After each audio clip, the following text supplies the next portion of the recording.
Hello and welcome. We are here in Sharjah at the Sharjah Cricket Stadium.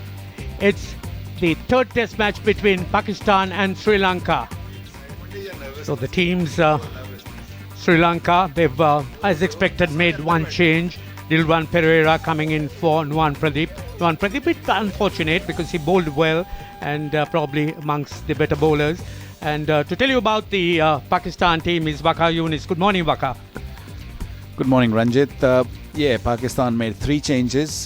One was, of course, the forced one. Bilawal Bhatti goes back. I would say Talha comes in for him. And Rahat, Pakistan feel that this pitch might just turn a little bit, or once it goes in deep in the game, it might just helpful to the spinners. So Abdur Rahman comes in, and Pakistan have struggled with the top orders. They made only one change. It could have been easily two changes, but Azhar comes back in the team. He has done well at the domestic level, scored a couple of centuries and made his way back in the team. And Pakistan are remaining with the two openers. Mohammad Thala, very anxious, can't wait to get out there. Has already marked his run up. The two umpires coming in the middle. New ball is going to be crucial, and this man Talha has been given the opportunity once again. He'll be very crucial. He's got pace and he can bowl quickly. Two spinners, two fast bowlers. Junaid is the other faster bowler, and then Abdur Rahman comes back in the team. He was waiting for his opportunity. This man Saeed Ajmal haven't had the best of the series so far. He'll be thinking that this pitch might help him. This might start turning later on, so he will, I'm sure, will come into play. Yes, the turnaround for Sri Lanka cricket probably has been their two openers. That's Kaushal Silva and Dimuth Karunaratne. Both have played well within themselves but have got perfect techniques, left and right hander. Silva in particular has been quite a revelation. He's batted with a lot of confidence. He's really been very much on show right throughout that second test match. And he's certainly someone who's going to be expected a lot from by the Sri Lankan team. And Dimuth Karunaratne, of course, also has made a contribution. And both playing in the same team, same club in Sri Lanka. Karunaratne 433 runs, again averaging 30 like Silva.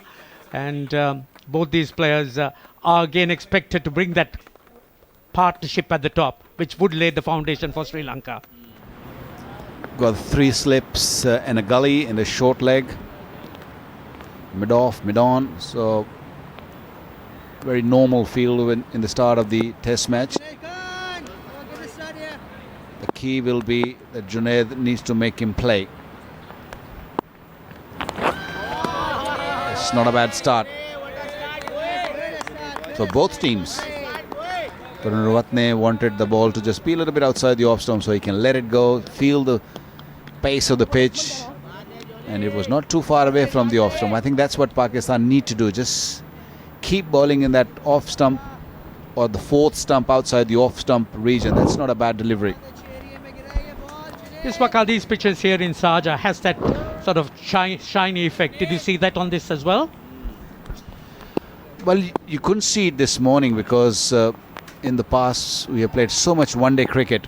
That's a good delivery. That one just moved away off the seam. New ball is going to talk. Yeah, that sheen, you couldn't see it this time in the morning. Probably once you get into the afternoon, the sun will come up and you'll start seeing that. But definitely, it's very much like a one-day pitch. It's not going to bounce too high. It's going to stay at a good bounce, good.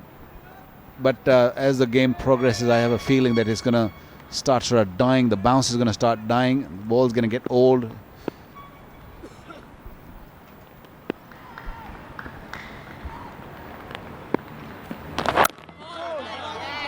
That one kept a little low, I think.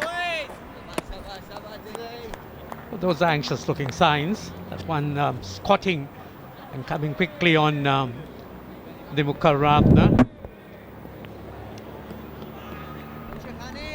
I don't think he kept really low, but I think he was expecting more bounce from the pitch. This is not Dubai, this is Sharjah, my friend. Yeah, maybe a little bit low to the area where he landed. He should have got a little bit more bounce.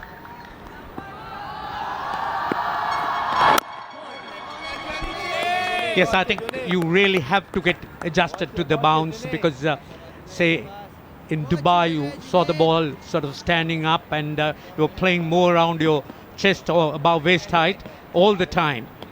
Again, that sheen not quite evident, but certainly this pitch is not going to have as much pace as what we saw in Dubai and Abu Dhabi. So the Sri Lankans have got used to quite playing and missing, and that's something they'll have to sort of work on very much. Put behind them, looking for the first run.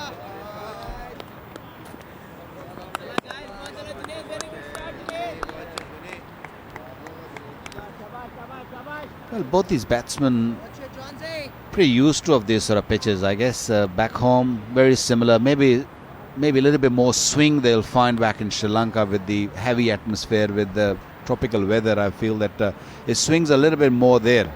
It might not swing that much here, but the bounce will be very similar to the Sri Lankan pitches.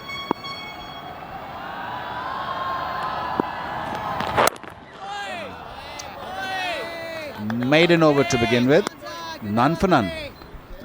Pakistan made 3 changes, Sri Lanka made only 1.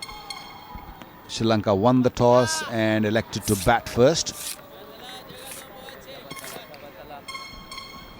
Yes, Sri Lanka also having a debutant here, Dilruwan Pereira, playing his first test match.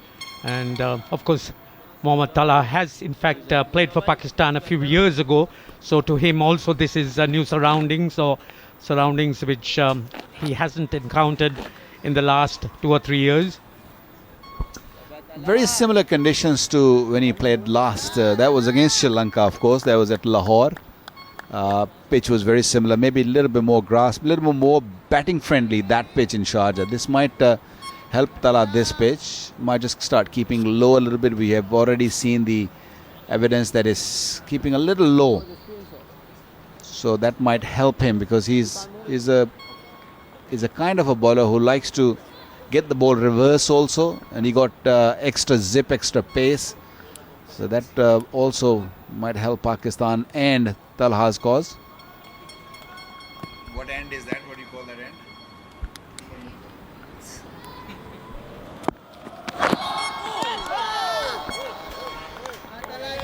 Not a very good start. Yes, he comes across as someone who's much taller than the other Pakistani fast bowlers, so he's bound to get that additional amount of bounce at least earlier on in this test match.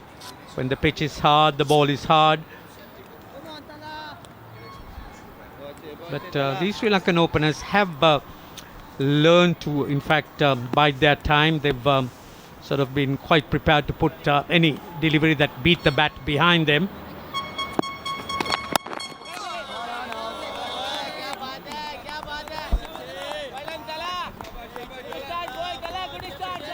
First delivery was 130k, the second one getting up to 135. So he's going to gain pace as he warms up. And also more importantly, that second delivery had a lot more bounce. And of course, to someone like Kaushal Silva, it can in fact be over-exaggerated.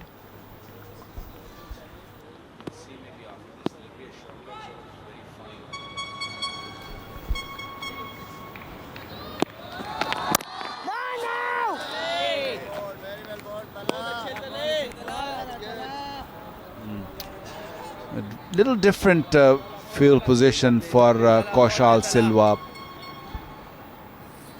That fielder which normally is on the short leg, which is toward that line which you're seeing in your picture, he is a lot finer, and you can't even call him a leg gully because he's pretty close to the bat. He's looking for that little nudge which Kaushal Silva looked to play on the onside.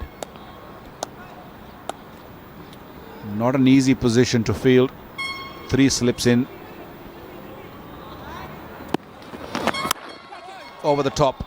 deliberately played. He opened the face of the bat, and has gone for the boundary. Yes, anything which is short and somewhat bouncy is always going to produce runs when you don't have anyone patrolling the third man boundary.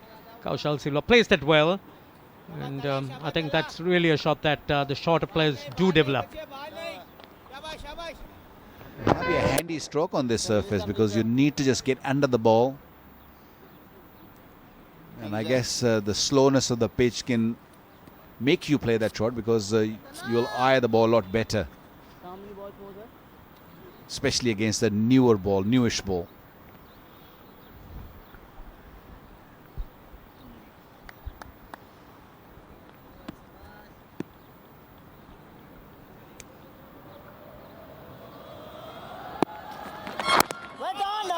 Good delivery.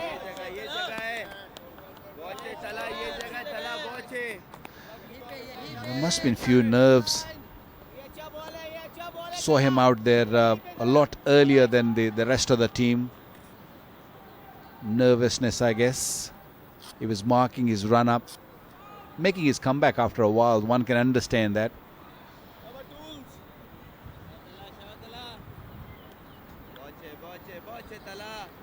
He'll feel much better after an over or so. Once he'll feel that it's a familiar territory, that he has been in this sort of situation before. Good running. End of the over, 5 without loss. A lot of dots played by Sri Lanka. 47 dots, just a 4 hits so far in this innings. So it's a cautious start, a cautious approach, but an approach that will not hurt Sri Lanka that badly.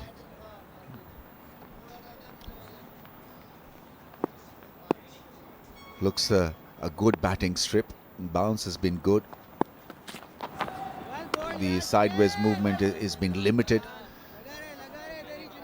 And when you've got a solid defense as a batsman or as a batting pair, then you shouldn't worry about the flow of runs, because runs will come.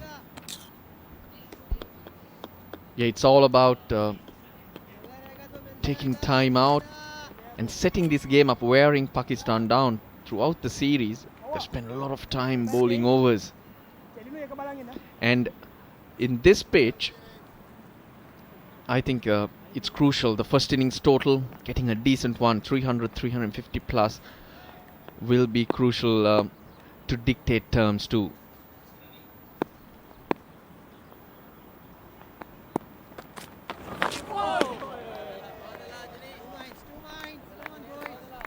And if this pitch stays true to form, that is the appearance, the first day would be the best day to bat.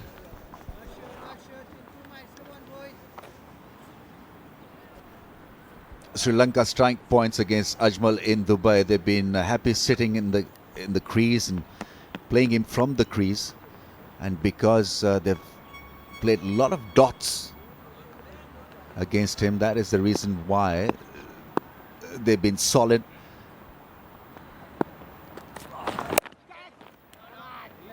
And surprised Saeed Ajmal, because he wasn't attacked, and they did not aggressively play against him. Sri Lanka just gave him 3 wickets in 2 test matches. Now if you look at South Africa, their strike points against Ajmal, they were very keen to use the feet, come down the track and attack him more. In the process he picked up more wickets, but 2 different ways of managing Saeed Ajmal. It's the mindset again. The Sri Lankans, as Rami said, not wanting to give him wickets, but not fazed either by what he can do. The pace in the pitch, though, allows Sri Lanka to do that easily, play him late.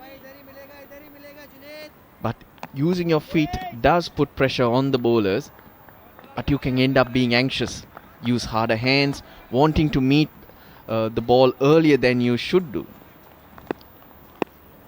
But to trust your defense means you are much calmer at the crease, though.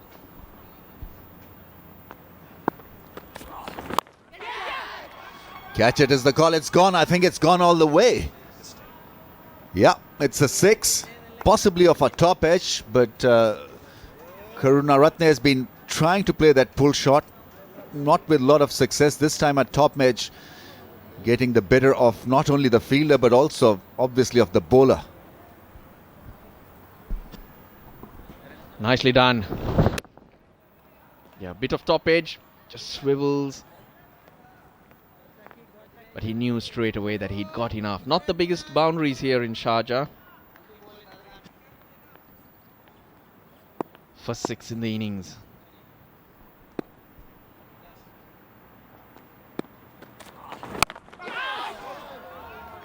It's another bouncer from Junaid Khan, and this time it was clearly surprised and pushed for time.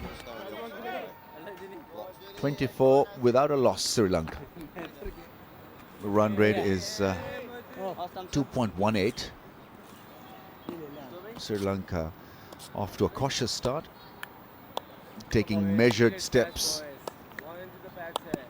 going into the last and final test match of the series. They lead the series 1-0. So Pakistan will have to make play. They'll be quite happy to walk away from this game drawing it. Junaid Khan bowling a couple of good bouncers. One at top edge for 6, and this time Karunaratne was in no position to play it. Maybe getting the toe end of his bat while he was executing that pull. Took his eye off the ball. Could have gone anywhere.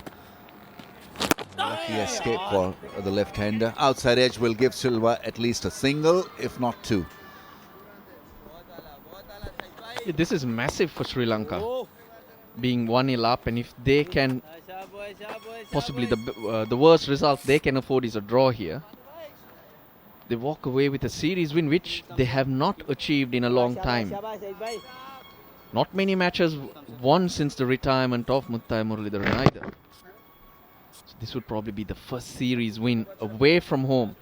The last time they won a series was way back in 2000. So even with the likes of Vaz and Murali in the attacks, they have not achieved that. So this will be a massive boost for the confidence of the system, of cricket, of these young players too.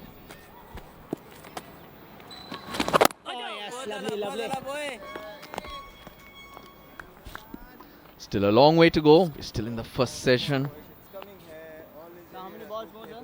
But they've done what's required at this stage. Matthews calling right. And these two continuing from where they left off, showing that dogged defense.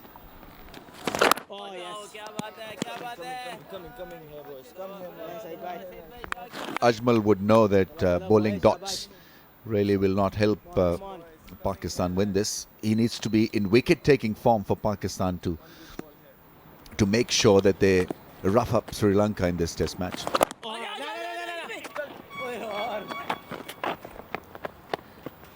Another single stolen. It's 27 without a wicket down, Sri Lanka.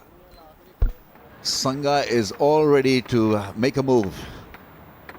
Pad it up. He's trying to remain engaged and warming up to the task is Sangha. Keeping his legs nice and relaxed. And weight can get the better of you at times, but you develop a bit of temperament also when you bat at number 3. But if you're an opener, it can be a killer because you're so used to getting in there straight away. So if you're asked to bat at number 3 or 4, that the waiting period for a fall of wicket for you to get in can psychologically affect you because you're temperamentally built to be in there right from the first ball.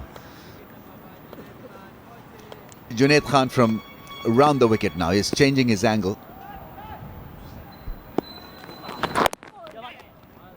Nicely played by Silva. How well he allows the ball to come and hit his bat. It's a very good example for any budding opener to replicate and watch. There you see just a faint tickle round the corner, holding his bat lightly, not going hard at the ball, and yeah, that's extremely well done. Because you allow the seam movement to end, you allow any variations of the bounce to finish if you play with such a technique. And you play the ball right on top of your head, in front of your eyes, and playing it down with soft hands. Such a good shot. He's a special player when it comes to driving the ball through mid-on and mid-wicket. And it's a difficult angle to guard, because you can have a fielder at regular mid-wicket and mid-on, but have a look at this angle that Karunaratne creates. Hits it with a relatively straighter bat, but the ball flies away at a very awkward angle for the fielders to cut it. Gets it past through that straighter mid-wicket and mid-on area. And probably two different ways of playing the same delivery. He wanted to hit the gap in front of square, uses harder hands and meets it slightly in front. But Kaushal, as a right-hander, soft hands and you play it late to get it behind square.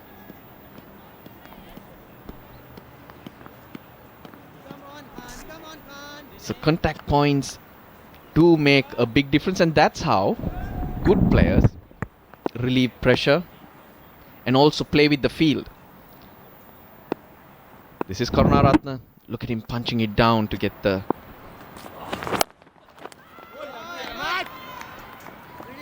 There's plenty of protection on the onside though for that pull shot. 5 fielders on the onside. Yeah, so how you use your hands also defines your quality.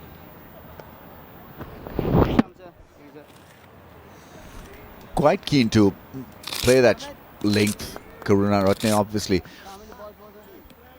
you need to be careful, but it's good to see him execute that shot because it's his strong point. So why not feel good about it? At times, when a trap is laid for you, you tend to get confused and not play your favorite shots. But I think good, intelligent batsmen would find a way to execute those shots and still find the fence, find those angles.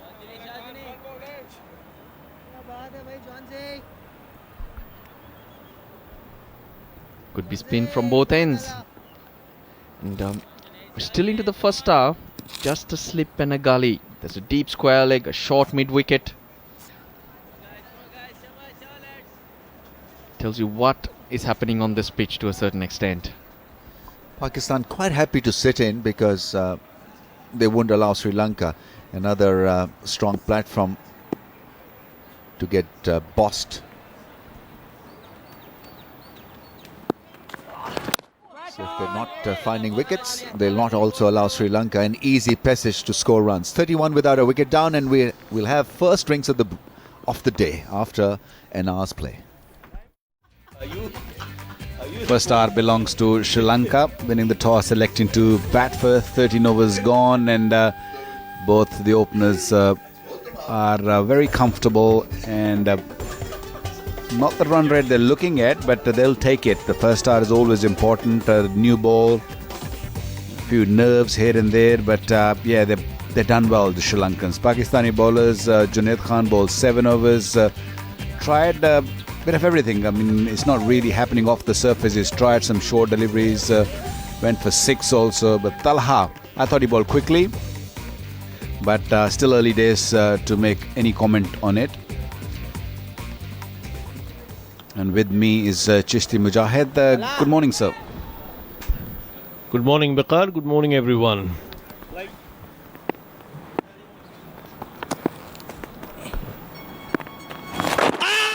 Appeal for LBW. Oh. Looks a really close one. I have a feeling that they might take the review. They want the opening. They want the first wicket to go down. Saeed Ajmal is very convinced. He's trying to convince his teammates. He's trying to convince his captain, and he's done it. Umpire Ravi has asked for the ORS. to have a look at it. If the ball's hitting the stumps, definitely no ball. Pitched in line, turned a little bit. Did it gonna go and hit the leg stump? That's the big question. I don't think there was any bat on that. Did it spin back enough to go and hit that leg stump on flash? That's the key. He did not get an inside edge. There's no bat involved. And will that go and hit the stumps or miss the stumps or clip them? Pitched all right. Hit him in line. And now the third one. Umpire's call, so it's not out. Ooh. Just needed that seam to be a little bit more on the left. Needed a bit more that ball to be hitting the stumps. Clipping, so the umpire said not out, so it will stay not out. So that's one review gone from Pakistan. It looked very, very close, and I think Pakistan did a good job to take that review. Worth a shout and definitely worth a review. Now, had that been given out, I might tell our viewers, then it would have stayed out. That's something which I've never understood. Maybe I will before I retire. Because if it clips the stumps, if it clips the stumps, he would have been bowled. So why not out? I'm not quite sure. Are you? We have debated this enough, I guess. We spoke about it. I think every TV channels, every expert have spoken about it, and nobody could understand this. So I think it remains as it is. The umpires is always right. Simple as that. I quite agree with you. The umpire's always right, but he could have given this out. What about this one now? What about this one? Ooh. Are they going to review that again? I have a feeling that this might have just hit him outside the line of the stumps. I don't think they're going to waste the second review too early in the game. Definitely a dusra coming into the left-hander. I think that's what the umpire is telling him, is hit him outside the line.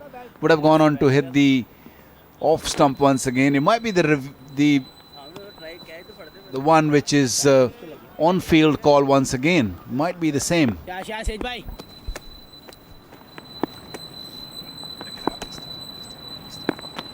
Oh, lovely side bye.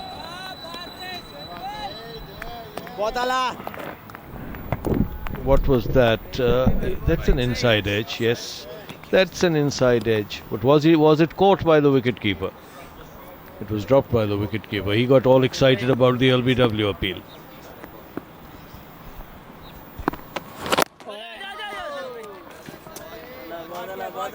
"31 without loss."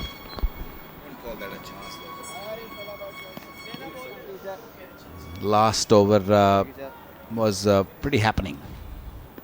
Almost Pakistan picking up a wicket of Karnur Ratne. Saeed Ajmal bowled really good over. He started really well this inning. He's bowled 3 overs for 5. He's bowled a maiden over. He's created a couple of chances.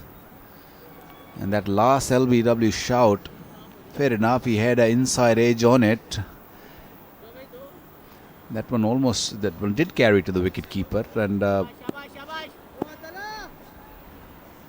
we'll have a look at it after this delivery. Mamatala comes back.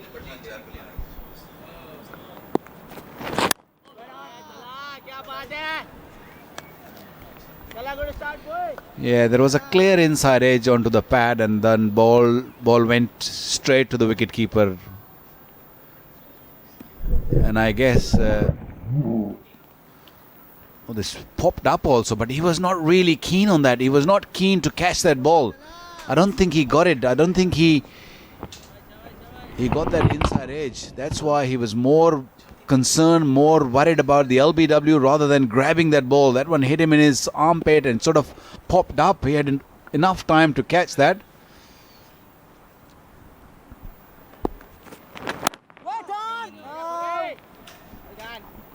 Remember, it all happens so quickly out there, and in the replays which are slow motion, if you see it in real time, it'll just take a split of a second. And Sarfaraz, I thought, was too busy appealing for LBW to pay much attention to where the ball was going. It hit him on the in the upper arm and then dropped out in front of him. Here's the real time. Judge for yourself. How was that umpire? Yunus then also became. But the moral of the story is always catch the ball.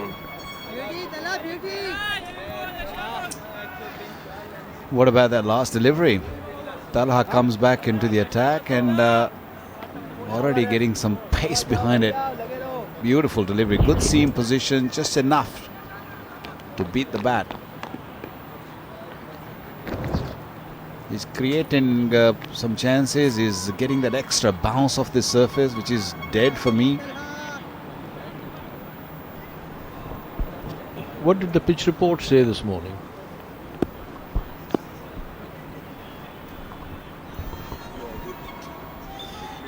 Of course, you came late, isn't it?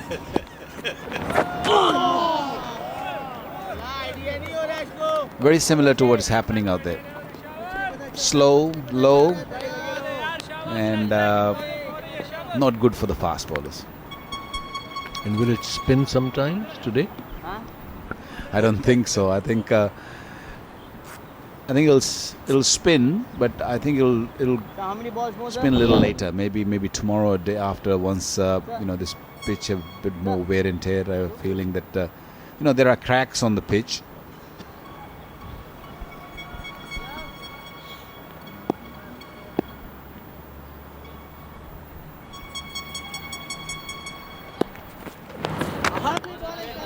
Muhammad Talha, if my memory serves me right, has 1 wicket in Test cricket so far, and he conceded about 80 plus runs. So he needs to be back. In all fairness to him, he's been out in the cold for too long. 1 wicket, now 98 is the average, because he's conceded 18 runs so far in this innings.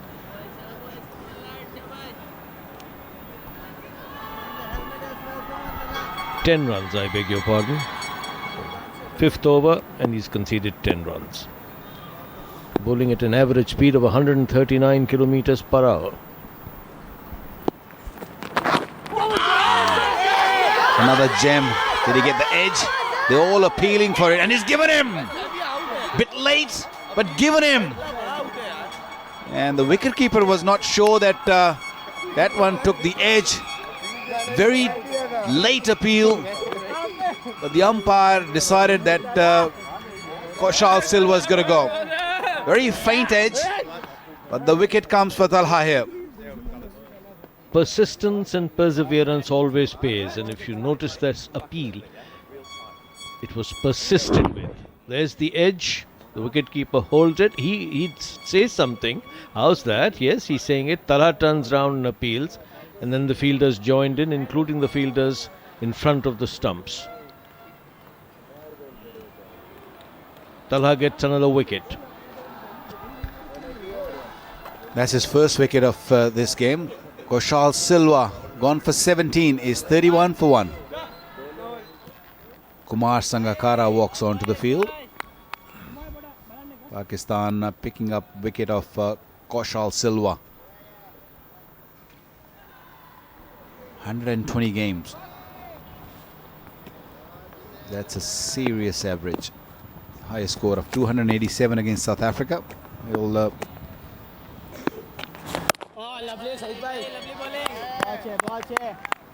That was an excellent delivery from Muhammad Talha, which took Kaushal Silva's outside edge, a very faint edge.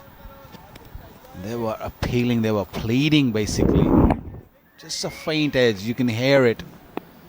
I don't think Sarfraz Ahmed,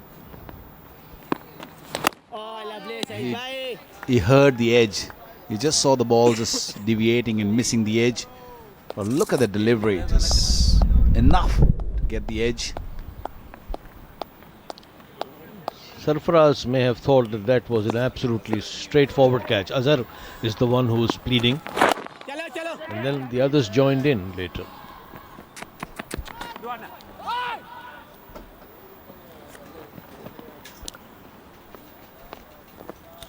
It was a huge appeal, big appeal. Umpire took his time. Full seam position. Aiming toward the slip cordon, that means the ball sort of swinging. Ahmed Shahzad was literally begging. I guess he heard better than anyone else. Good ears.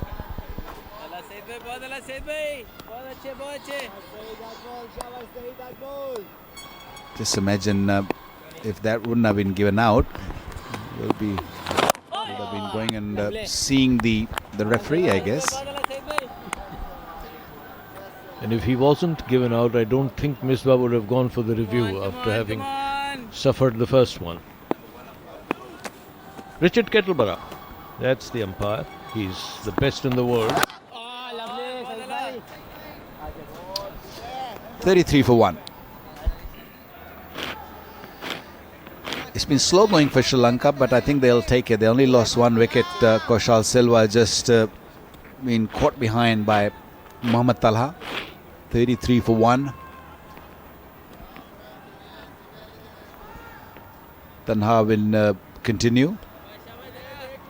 One thing goes for Talha's favour or Pakistan's favour, that at least there are 2 left-handers at the crease, so it'll be easy for the bowlers to adjust their line, keep control over it. How compact Sangakkara, right behind the ball.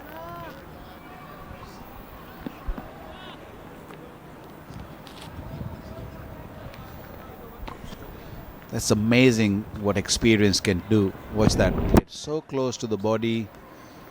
It's very focused, although not many batsmen facing their first delivery, they always panic, they're always a little bit hesitant, little nervous, but this man has played so much cricket, 120 test matches, no issues, no problem.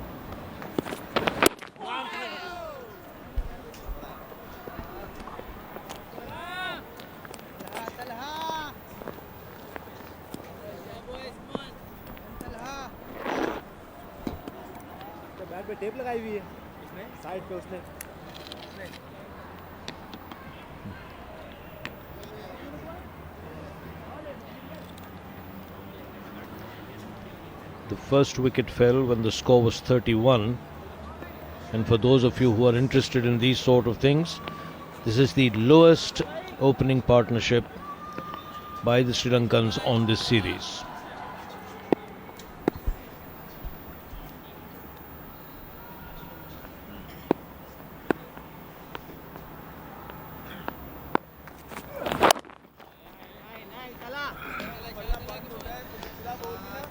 Very eventful first over from Mohammad Talha, where he picked up a wicket of Kaushal Silva. He kept his line and length in order. That was the first delivery, right on money. Second delivery, little closer, came in. Third ball, right there. He didn't move. He wanted him to play at him, and that's exactly what he did. Good control, line and length with good pace. There was a good pace deliveries, and eventually got the reward.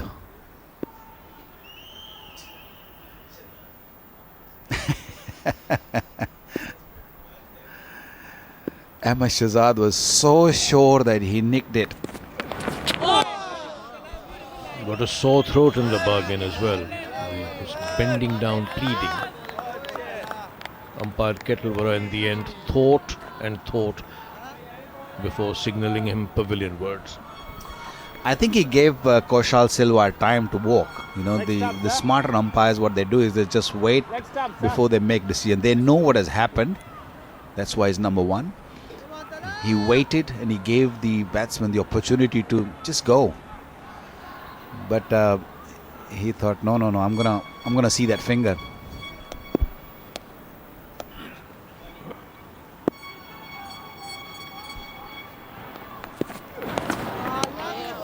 I'm not quite sure whether Kaushal Silva did consult Karuna Ratna, whether he had touched it or not.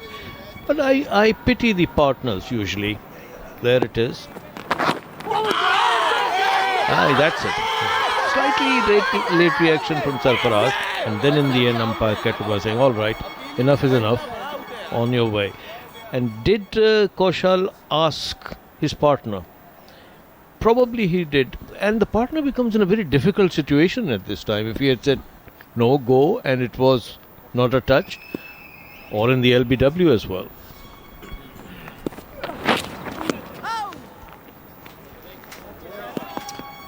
Thirty-five for one. I beg your pardon. There's a lot of cricket being played over the year. Saeed Ajmal picking up 298 wickets in his all formats since 2011, and he's got to bowl few more overs here. And for the next half an hour, we got Russell Arnold and Ramiz Raja to tell you more about. And I don't know why he gets all worked up when people say that there's a serious case of Saeed Ajmal being burned out. 123 matches, more than anyone else since 2011. Oh, no, man. Come on, come on. He's put his body through lot because he's a rated spinner. An obvious choice for Misbah in all the formats. And he's done a fabulous job. Absolutely outstanding bowling performance by Saeed Ajmal. That's gone. Full toss put away by Sangakkara. In fact, it's Karuna Ratne who's muscled one through his favourite area of mid-wicket. Oh, he's stylish. That's his area off the pads. So it's easy to make this mistake. Excellent batting. Hit a 4, get a run, get to the other end, enjoy the loot. And he's looked very confident ever since scoring that 50 in the last game. He's looked to be in a lot more assured of his credentials. Yes, you need that kind of self-belief every now and then, and that innings where he remained not out may have turned the corner for him. Sangakkara's now turned to whack one through the offside. Karuna Ratne put one through mid-wicket. The other left-hander, stylish Sanga, puts one past the man at cover.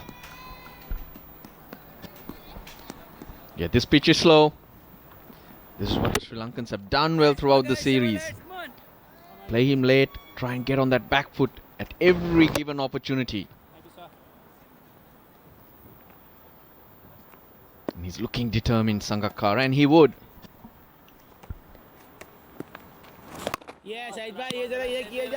As it's been a quiet series for him by his standards, and rarely does he finish a series without a major contribution. So good signs for the Sri Lankan supporters, and getting on top of Ajmal early is always a win. Yourself! Yeah, well done. 9 from the over, 50 for 1 Sri Lanka.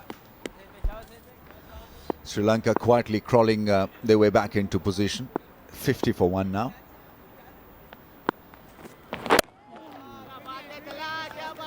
He's shown promise and pace, Talha. 7.1 overs, 1 for 12. So off to a very good start. His looks remind me of Rahul Dravid. Similar kind of a smile, and it's a very good habit to have a smile on your face, because you've got to enjoy and love this sport to be good at it. Well groomed. Hopefully is as well mannered as Rahul Dravid.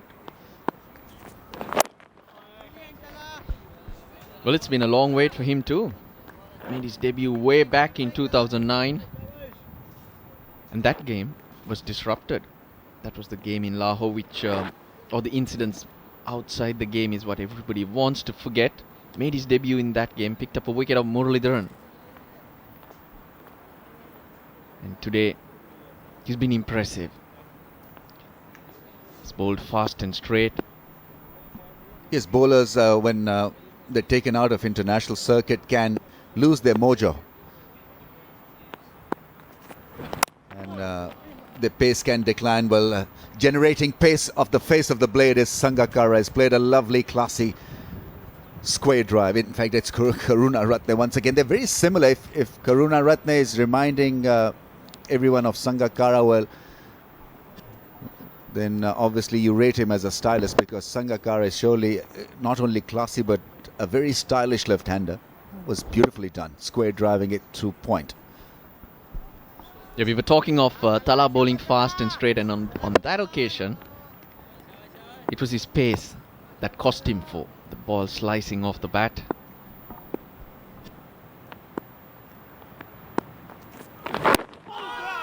Well, here's a cue for you, Rami. Just looking at differences out there. Sangakkara is in long sleeves, and Karunaratne in short sleeves. It's from here, spotting the stickers on the bats and the exact difference is pretty difficult.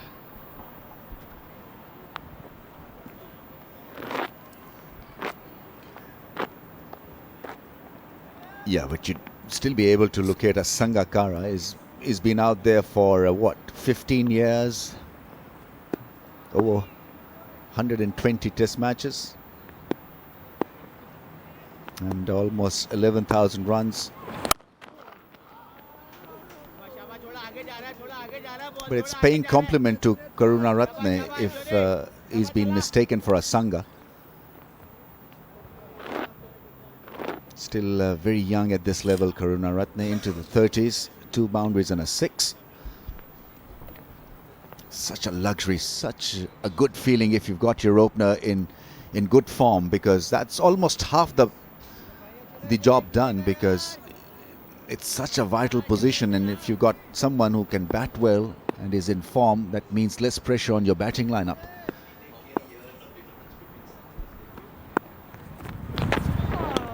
Leaves it well alone. That ball zipped through past his off stump. 54 for 1. Misbah-ul Haq almost cost his team 5 runs in the previous over. Straight to him, and a bit of a mix-up. Oh,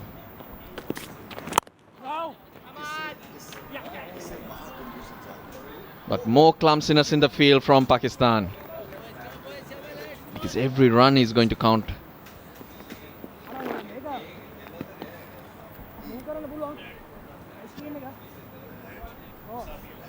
It's not easy conditions for the faster bowlers.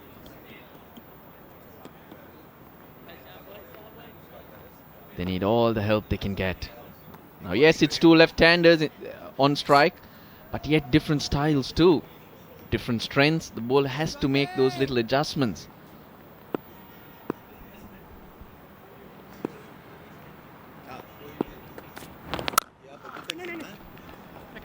That's a lovely shot. The thing that he does so well while batting is he almost every time looks to time the ball. It's not about hitting it hard. It's about finding the gaps and managing yourself gracefully at the crease. Looking after yourself as safely as possible. Have a look at that. Covering the line of the ball and just caressing it. He's improved through the series. He was pretty loose outside off stump, Karunaratne, in Abu Dhabi. But in Dubai, he was much tighter. Sangha gets one through. Misbah-ul Haq is giving it a chase and slides and picks up the ball. 2-2 Sangakkara is looking good. Into the double figures now, 11 from 20. Short and wide. Has plenty of time to pick his spot. That's what you'll get on this pitch. For example, in Dubai or Abu Dhabi, that would have been hit square of the wicket because there was more pace.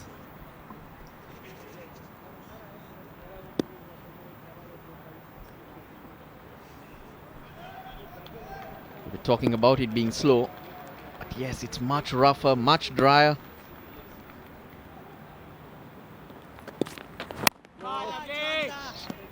So I certainly do expect the spin to play a major part. Even right now, there's a little bit of turn. We should see this surface crumble. That's why this first innings is so important.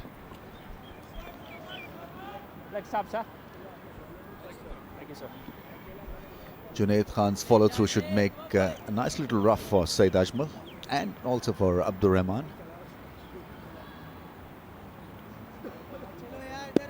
It's good that he's been given a short stint with the ball. Saeed Ajmal has got to be seen as a wicket-taking option, and Misbah need to hammer the point to Saeed Ajmal, because he's come across in this series at least as a stock operator, as a stock bowler. So short stints with the ball may just help him to develop a bit of aggression and look for wickets. Hopefully it doesn't frustrate him, because it's been a tough series. He's bowled 120 overs leading into this, not many wickets, hardly turned the ball or build pressure. Now suddenly there's another spinner. So if he's made to move around or doesn't get that long spell, should make sure that it does not frustrate him. 63 for 1. Silva was picked up by Sarfraz of Tala for 17. Karuna Ratne on 34 has looked very secure and safe. Sangakkara 11 from 23. Sri Lanka would take the session if they are still a wicket down at lunch. Now, you got to show a bit of desperation in the field. I think that is another important aspect to the game, and especially if you're fielding at short leg close to the bat, you can create catches. You can make life difficult for the batsman, and good short leg fielders do that. They dive forward and take an impossible chance, or adjust where the batsman is playing from, guard the angle. Azhar Ali has done the pads at short leg. He's a pro there, isn't it? And the fielder's attitude reflects on the bowlers, because if they're bowling dots and he feels safe, he will obviously be watching the batsman.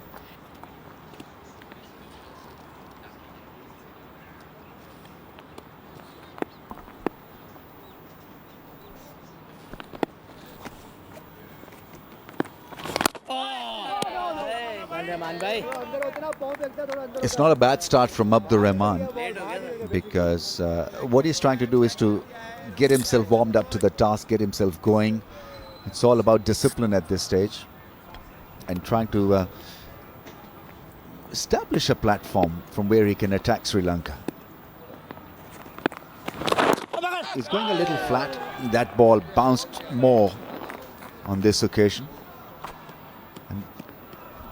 And he's a little different to other spinners though. He doesn't need to go in the air. He has the ability to turn it at pace.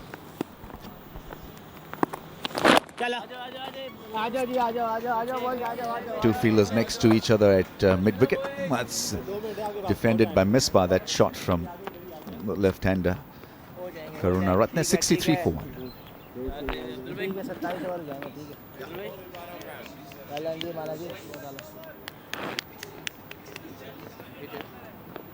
Very erratic woman.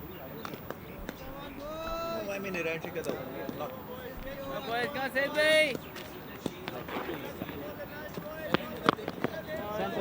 Come on. One for lunch here, boys. One for lunch, boys. Come on. Run rate has improved just a little bit in the last 10 overs. Sri Lanka putting up 30. This could be last over before lunch. Sealing it off in a slip in place for Sangakkara. Saeed Ajmal is back on show again. Just changing it around a little bit, Misbah, not allowing the batsman to settle down to against a certain combination, which is a good thing to do. 7.1 overs, no wickets for Saeed Ajmal yet in this spell, in this stage. I like spin from both ends, Ramiz. We shouldn't have any issue with the over rate. Come on. Very, very dangerous Yes, over, boys. I think Come on, over it will be a lot better in the second session. चार अच्छी बॉलें चाहिए सईद भाई. We'll see more of Saeed and Rahman जाते लेके जानी as a है. pair with the शाबाश. ball. Which way is gonna go? Which way is gonna go? This is good. 2 catches. No one in the deep. Everyone saving singles. Lovely The ball. mindset again, attacking the youngster. They didn't have this feel for Sangakkara. लेके जाना है, जरा It's लंबा a लेके. crucial time. ठीक है, Ajmal feels he शाबाश. has much more of a chance against the younger batsman. बहुत अच्छे जा रहा है, एक विकेट ले जाओ यहाँ पे, एक विकेट ले लो यहाँ पे, शाबाश. Coming boys. Most difficult over of the day, lads. Oh yes, yeah. This is what you wanted to see maybe 10-15 minutes ago though. Nearly there, boy. Closing in and trying to Side by. build extra pressure, taking into account the mindset of the batsman, that negative approach leading to a break.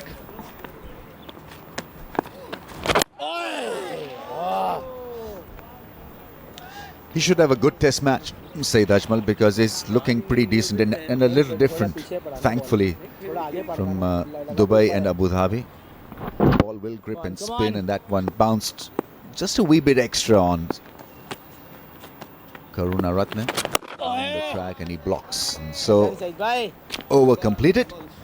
Sri Lanka would say mission accomplished. They've a wicket down for 64, so first session has once again belonged to Sri Lanka by a narrow margin, but they'll take it. 64 for the loss of 1. Karuna Ratne, the opener, is batting well for his 34. Sangakkara is on 12.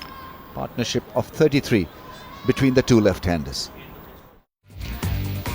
Let's have another look at what has happened so far in this contest. Sri Lanka, after winning the toss, electing to bat first, and they didn't do a bad job of it. 64 for 1. They've lost silver in the process for 17. Karuna Ratne is on 34. Sangakkara is on 12. Pakistan well served by Tala, who produced a good lively spell. 1 for 16. Junaid Khan none for 21. Ajmal has bowled 8 and Rahman 2 overs. Yeah, he got the better of the opposition. Mohammad Tala bowled with good consistency and showed a bit of flair and fire and pace. Every now and then reminding the batsman that he's got pace to trouble them with a short ball. Good channel around the off stump and finally getting a good reward. Silva caught behind to that lovely channel, that ball shaping away from the right-hander and not being able to keep his bat away from the edge. So Pakistan then picking up just a single wicket in that first session, and Sri Lanka will gladly take that first session. I've got Ranjit Fernando here with me. Ranjit, not a bad result after winning the toss. 64 for the loss of 1. There's no doubt that Pakistan really have to show a sense of urgency because having lost the toss, I think the advantage was certainly Sri Lanka's on this pitch, which probably has sort of the best period for batting, maybe on days 1 and 2. And it's just that the Sri Lankans must be quite happy with the way they've gone through with Dimut Karunatha, the young opener who's shown a lot of promise, 34 unbeaten runs, and together with him is Sangakkara. Sangakkara again has taken his time, he's been very cautious, realizing the importance of that first session of play. See, the Pakistan bowlers have in fact bowled exceedingly well during this period, and as you mentioned earlier on, Tala was impressive, and now it's up to the spinners, who really haven't been able to get too much off the track so far.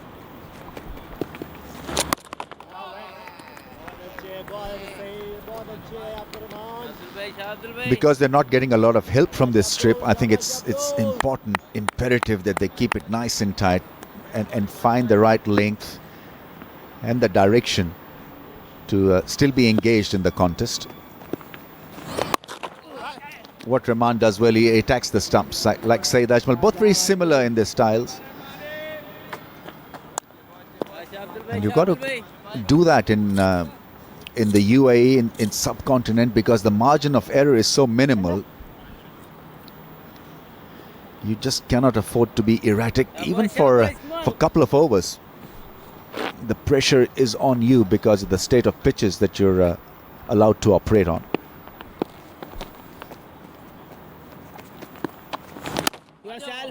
You can always develop a bit of flight and loop and beat the batsman in the air.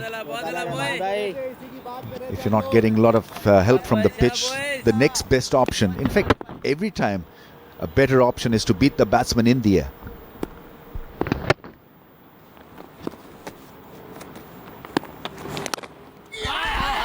Gone, taken. Yunus Khan is such a good fielder in the first slip position. Abdur Rahman is off the mark, and he's picked Karunaratne, who was well settled. And so first blow for Pakistan after the luncheon break, and it's a big one. Undone by a bit of flight and loop, and Abdur Rahman picking up his first wicket. Yes, it's a flight and loop that really did the batsman. You could see it was a much slower delivery, and Karunaratne went lunging into it. So rather than playing close to his body, waiting for the turn, and that outside edge was sharp, and Yunus Khan was certainly very quick to pounce on it. This is a big wicket. Karunaratne goes, caught by Yunus of Rahman, 65 for 2. Sweetly done by Abdur Rahman, getting rid of Karunaratne with a bit of flight and guile. Mahela is in 141 matches, and what a player he's been for Sri Lanka. 49.5 knot is the average. Got a big 100 in the last test match, and looks so sweet and serene at the crease, Mahela. But this was beautifully done by Abdur Rahman. Yeah, it was more the line and the effort in the air from Abdur Rahman that got the better of the left-hander, because the ball did not spin. Maybe that was the reason why that induced a false shot from Karunaratne. Yes, against the spinners, I think it's always useful to have these bowlers that don't turn as much, because unless you gauge the amount of turn, you can always nick it in that fashion. So when you play for too much turn. Excellent start and excellent over from Rahman. 65 for 2. So Pakistan sampling success straight after lunch. 65 for the loss of 2. Two pillars of Sri Lankan batting are out there, Sangakkara and Mahela. Abdur Rahman 3 overs, 1 maiden, 1 for 3 now. Mohammad Tala, who impressed one and all with his fury, bowled at hostile pace on a dead pitch and looked good. Because when you back pace with discipline, then you become a good bowler and good to look at. That's a good single taken by Kumar Sangakkara, stroking the ball of the middle of the bat. Now we talk a great deal about the spin on a spinning track, and at times the straighter balls can actually have more effect on a batsman because they do not cater to that angle. They in their mind feel that the ball may just spin from that rough patch, as Karunaratne was thinking, possibly. And he went for that drive, and because the ball didn't spin back into the left-hander, it was beautifully done by Abdur Rahman because the flight was good, the pace was excellent, and so it created that angle and confusion in the mind of the batsman with his bit of guile. And also to a great extent, I think, because of the flight, which you don't see so often today, he was able to extract that little bit of bounce, which I think the batsman also was taken unawares of. Shuffling across the stumps, there's a strong appeal from Tala and company. Is he off the mark? He is off the mark. This is a good ploy by the captain, Misbah. He's bowling his quicker bowler and also mixing it up with the spin.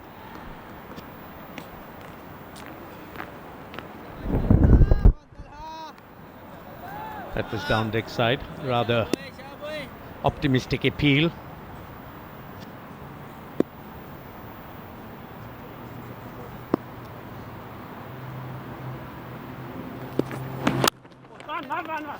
Once again, it's beautifully run by Sangakkara. We have another look at what Abdur Rahman did. He produced a beauty. It wasn't the extravagant spin, but just the angle and lack of spin, in fact, that produced that faulty drive from Karunaratne. And soft hands. He's a beautiful fielder in the slips. Very flexible. Got down quickly. Very elegant fielder, Yunus Khan.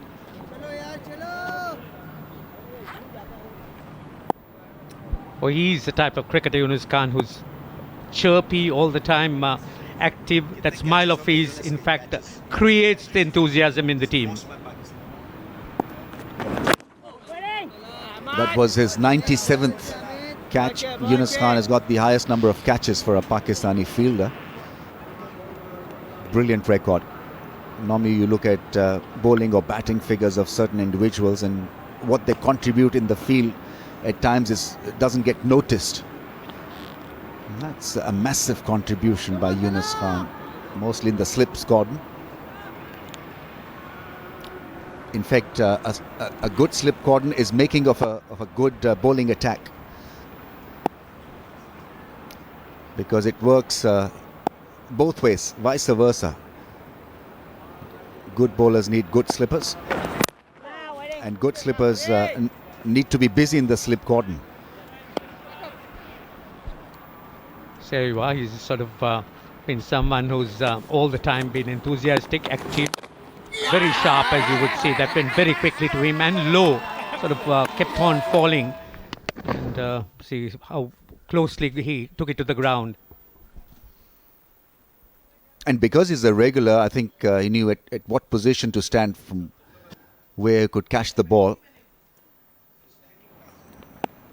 At times when you're new in the slip cordon, as a novice, you don't know where to position yourself in relation to the first slip or the keeper. It's a good slippery delivery. Mahela was clearly late on that one. 68 for 2.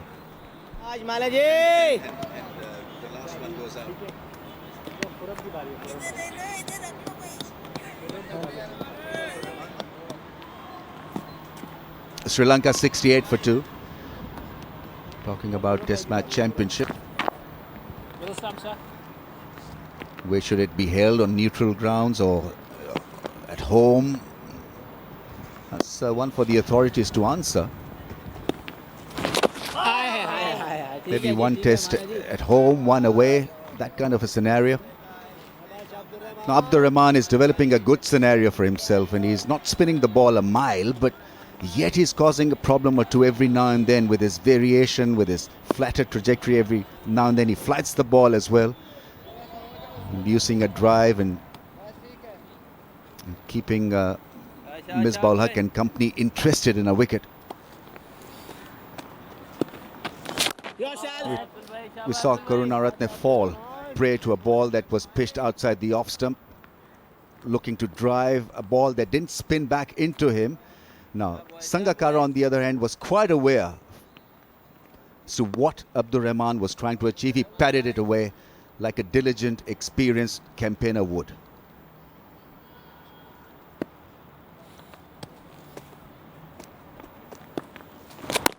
No. Yes, I think Sangakkara also has realized that at the moment he's really not got too many scoring options, and has been trying to play the sweep on quite a few occasions, and not made much contact, except for the fact that he's looked at sweeping from outside the off stump. And that's probably a cause for concern, the fact that there haven't been any runs scored. This is gone. Oh no, it was the pad. So Sangakkara once again not making contact, fortunately for him. Misbah-ul Haq is going to ask his bowler whether there was a little bit of inside edge or not. Yunus Khan is trying to confirm the issue as well, because he caught the ball. 15 seconds is the time allowed to take a review. Misbah is probably not going to have it.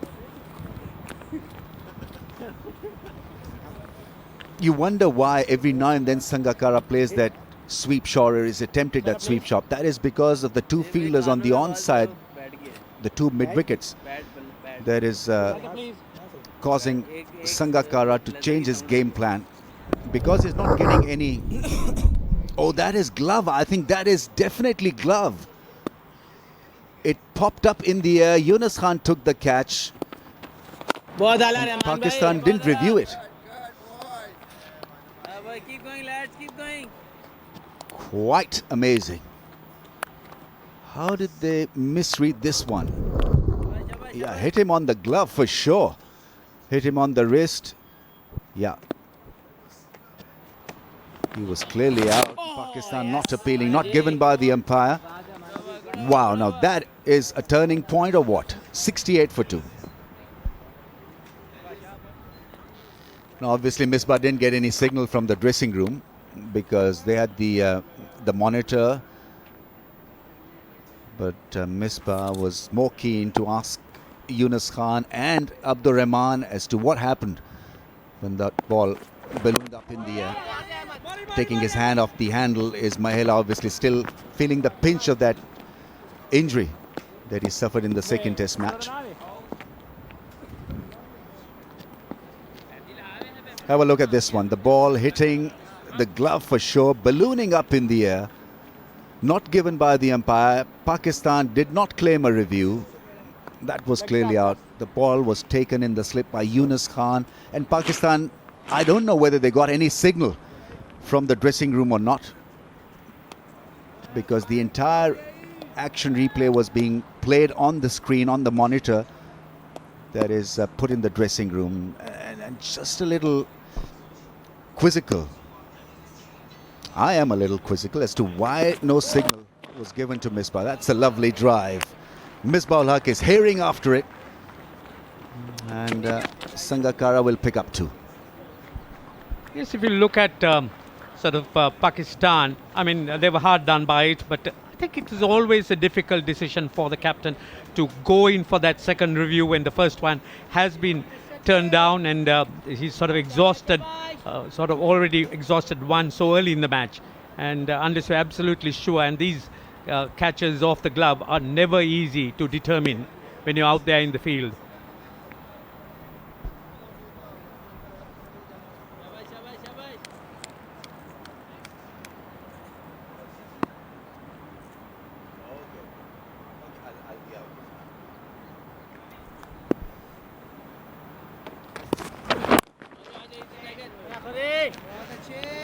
Just been told by our director that the dressing room players do not get the replay straight away, so and they're not supposed to, because the replay is played to them after 15 seconds of review time is over,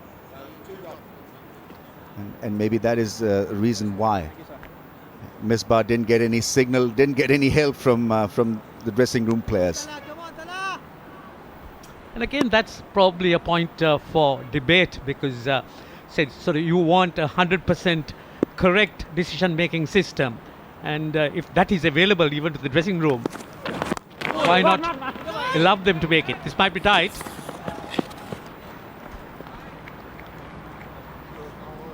That's a good point, actually, because as you rightly point out, Ranjit, that correct decisions have to be reached. Yeah, all one can say is that Sangakkara masked his emotions very cleverly. He didn't show any. Sarfraz said probably not out. Yunus Khan also was not 100%. Misbah-ul-Haq was asking his bowler, and there's a lot of confusion, and Sangakkara got the better of the opposition in all this chaos and confusion.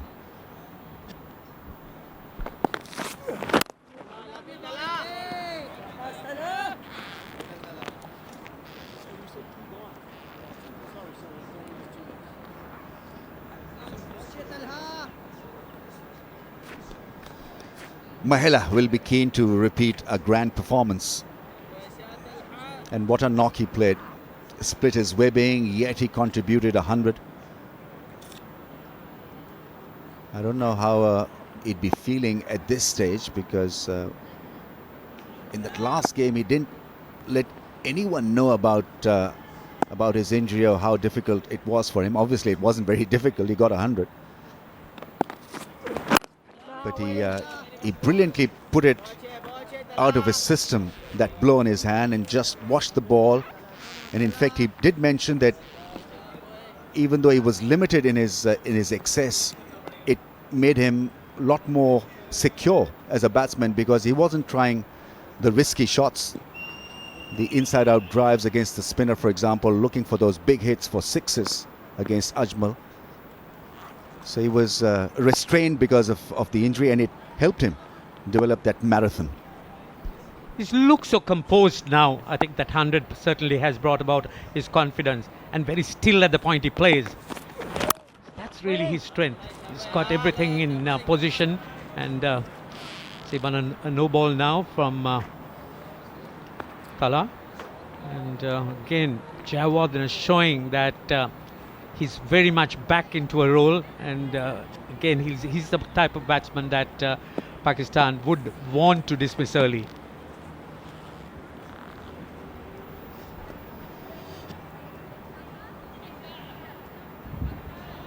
He may be tiring a little. Mohammad Tala, who knows? Because one reason why you start bowling no balls is that you're tiring mentally and physically. Into his 11th.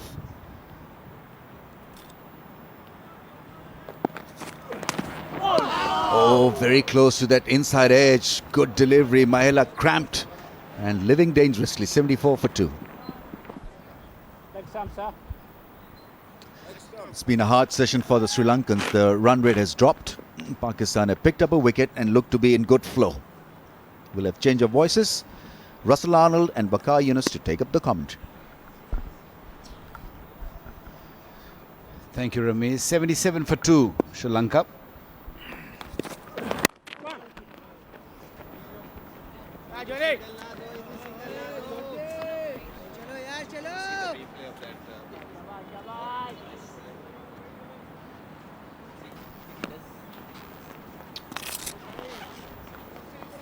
Mohammad Talha has bowled pretty well economically also, picking up a wicket, bowled a couple of maidens, has given away only 26 runs.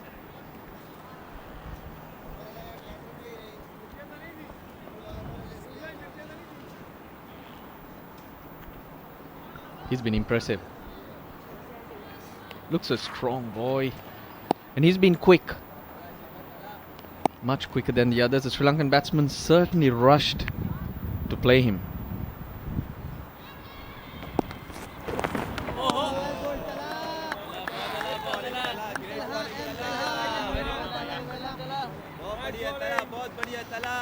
Sangakkara was not given not out earlier, and watch that. Well, it's clearly off the glove, Russell. What do you think? Looks pretty straightforward to me. Couldn't have been any place else. So that's what the drama was. I heard you being agitated and walking up and down the comm box. I had just popped out for a while.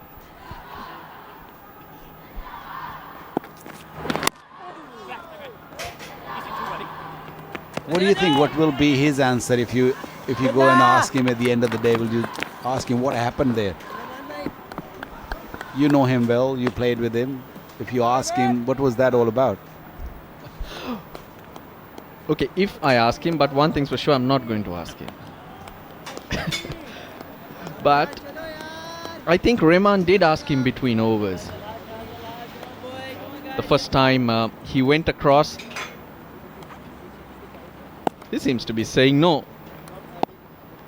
Probably just slightly above the glove. That's what he's trying to tell Rahman.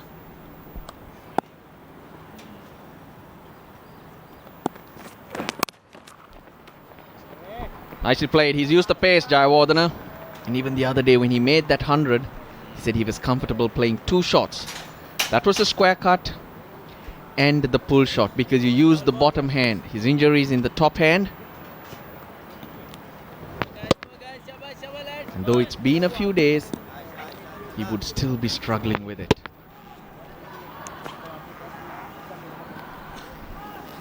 But I must tell you this, Ramesh, if I was the third umpire and Pakistan had reviewed it, I would have had to give that out. Oh, certainly. The pictures, that's what they do say.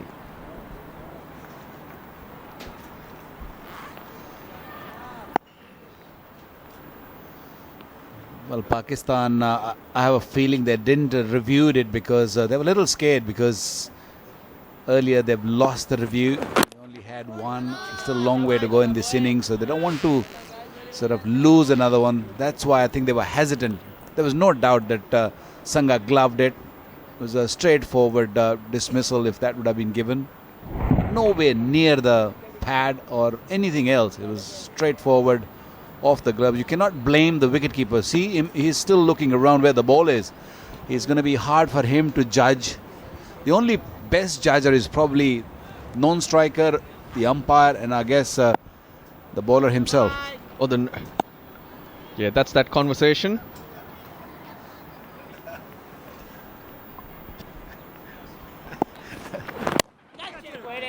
Yeah, we'll come back to that. 84 for 2. 55 overs still remaining today. 84 for 2 Sri Lanka after winning the toss and electing to bat. It's a beautiful day here in Sharjah. Sun's out, a few clouds here and there, but no threat of rain. Nice cool weather. Very pleasant for the cricketers out there. Yeah, on the review, Vakar, you cannot blame Safraz or Yunus, because when the ball's making contact, it's in front of his body and they would have been covered. So they wouldn't know for sure. Maybe short leg, but he's playing the sweep shot, so he would have been taking evasive action. So it's up to Rahman or Misbah or the mid-off to form an opinion on that. Junaid has work to do. He does it well. Or maybe Sangakkara would have just turned around and started walking back to the dressing room. As we speak about this game, it's a gentleman's game. There you go, off the glove, turn around and go back to the dressing room. Now, why would he do that? Because he gloved it. Top shot. He's not stopped him playing that sweep shot, and he's playing it better and better. 2 fielders in the deep. Superb timing from Sangakkara. Yeah, he looks very elegant when he plays that shot, when he gets it right actually. There's a little bit fuller, a little bit more flight, good control on that shot. Although there were 2 fielders in the deep, had no chance to cut that. That gap was also created by the previous sweep shot. Got a bottom edge and square leg went more or less to fine leg. That gave him that gap. Well, one thing is for sure, that this field position has really troubled him. He's not comfortable. He's having issues. That's why he's looking to sweep. He's taking guard again and again. He's not really still sure that where should he stand and what should he do about this. There's good captaincy by Misbah Haq and good bowling by Abdur Rahman. Yeah, what Misbah's done with this field is he's blocked the big shot areas. There's a long on, the deep mid wicket. And with the bat pad and the 2 close infielders at square leg and mid wicket, he's stopping Sangakkara from milking away. It's a slow pitch. It's not easy to play all your shots.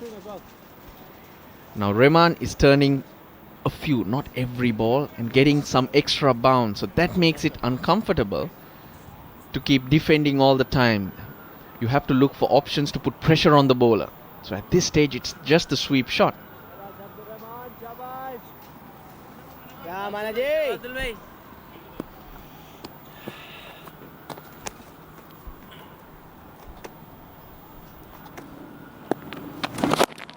A little bit quicker in that last delivery.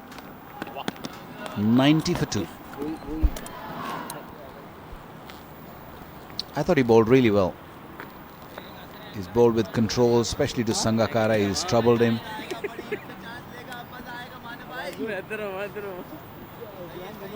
Coming over the wicket, trying to spin the ball back into the left-hander, trying to attack the stumps. Lovely bowling, lovely Had a long chat with the umpire in between the overs, Abdur Rahman. I'm wondering what they were talking.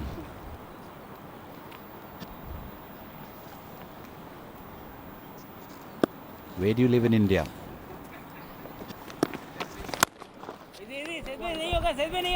Lovely shot, Sangakkara. Just leaning into it.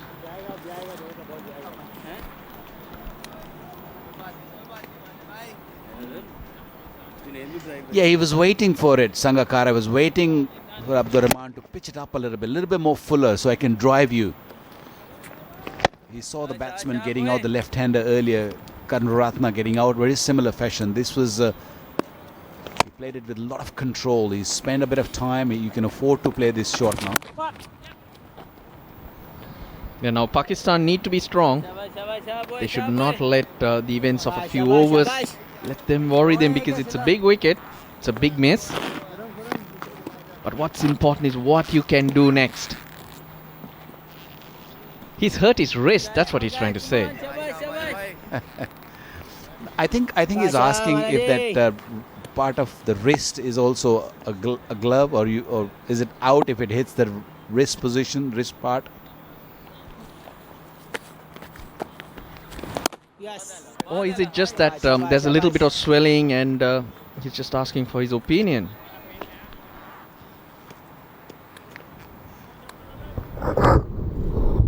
Yeah, that's not even the wrist. It clearly took that spongy part of the glove and then rolled onto the wrist, down the track, over the top.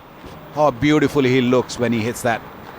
All in control, got to the pitch nicely and spanked it over for 6. Lovely to see. Always good to see Javardhana coming down the track. Not only for the style, but also to determine his mindset. He likes playing like this. He likes using his feet and dominating the spinners. Good shine, good shine. Shabash. So that's why when Javardhana is in this mood, Sri Lankan fans should be excited. They will have to bat really well, because you cannot leave too much work to be done in the 4th innings or the Pakistani 2nd innings.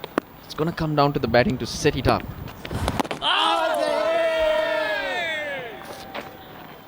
I think the key factor is going to be that how long Pakistan is going to take to get them out. If they take too many sessions to get them out, then they might just kill the game. They need to keep breaking the partnership. They need to sort of keep taking the wickets in the first inning in a lesser time, because this pitch for the first 3 days are feeling that it's going to be really good to bat on. Or would be the best time to bat on, and Sri Lanka have got that opportunity by winning the toss. That one hit him outside the line, so can't be given out.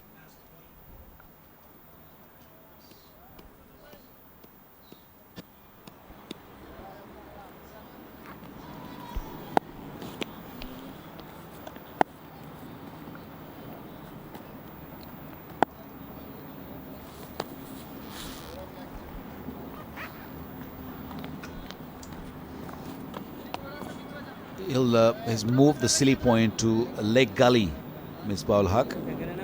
Khurram Manzoor moving down to the leg slip, or leg gully, should I say.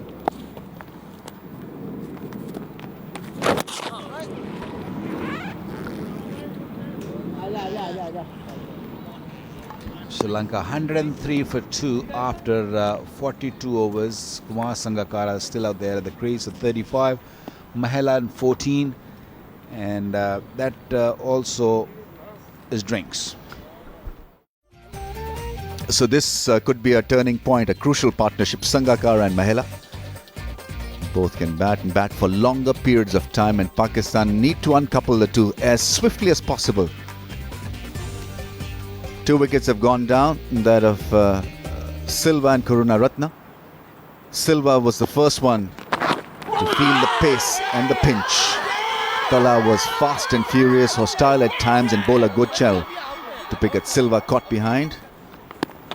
And then Karunaratne undone by Gail and Abdurrahman showing his sleight of hand. Yunus Khan catching that one well, low in the slips. So there's a little pause, a little lull in the proceedings. Pakistan wanting more. Owen is batted it away. Sangakkara has shown good presence of mind. They respect each other's credentials, and Sangha says he's the best off spinner he's ever faced, and obviously Saeed Ajmal feels that he's a class act also. But have a look at Sangha's presence of mind. Otherwise that ball would have crashed into the stumps. Hello, Mr. Mujahid. Good afternoon, Mr. Raja. I hope for lunch you had partaken of a plentiful sufficiency. Oh, yes. Yeah. You were talking of this pair, and from the Sri Lankan point of view, a very important pair, and that is the presence of my well done, Kumar Sangakkara. They've batted together for 109 times, 109 innings. It's a long time. 5,725 runs, average of 55, and 100 partnerships, 15. So watch out, Pakistan. 5,727 runs now.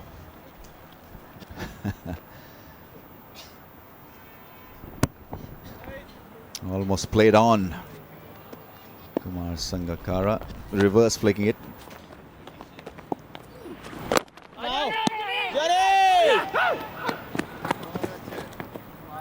Now both the batsmen out there at the crease are the wrong side of their 30s, and they were able to beat a 20-year-old Junaid Khan. That says a lot about the commitment and fitness. We're talking about Abdur Rahman being extremely fit at 36, and Mr. Mujad calling him a young man. So would you if you're in your late 60s. I am calling him a young man. If you're in early 50s as well, you'd call him a young man. 111 for 2 as a result of that cracking drive. Junaid Khan is coming on to bowl, so Pakistan would want a bit of reverse from him, would want a feisty, fiery spell from Junaid Khan. At times he's got the better of the left-hander Sangakkara. Remember bowling him with a beauty earlier, I think it was last year in Sri Lanka. Turned him around with the ball angle into the left-hander stumps, and then it shaped away after pitching. Unplayable delivery to Sangakkara.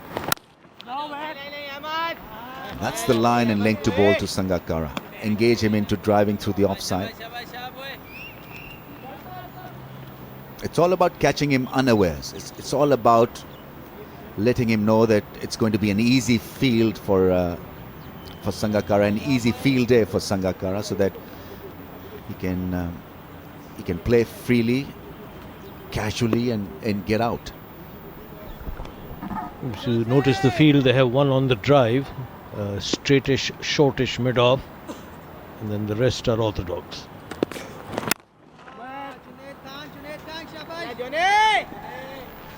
I think that fielder is planted there so that Sangakkara thinks of playing a little square through the offside, so the bat comes at an angle, and so if the bat comes at an angle, that'll interest the slip cordon or even the fielder at gully. That is good thinking, just to make him drive square through the offside instead of Sangakkara looking to present his bat straight down the pitch like that. So he picks up a run, but there was a case there for Pakistan, because that ball was driven uppishly by Sangakkara. A little bit of confusion between Junaid and Azhar Ali.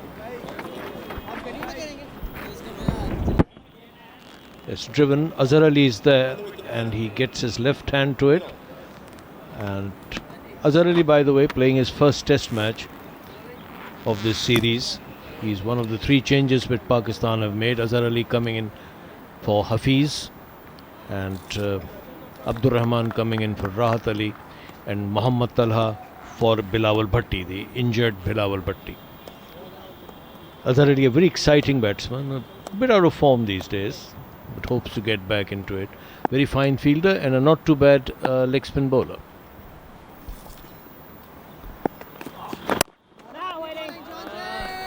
A measured shot from Mahela, respecting Junaid Khan, and Junaid can be a quality.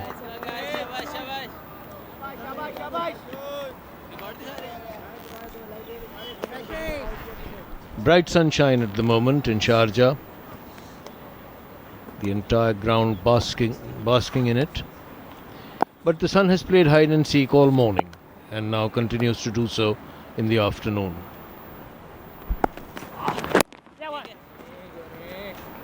That's nicely played away for a run. Now Sangakkara. In fact, let's talk about this partnership first before we go on to Sangakkara. 50-run partnership.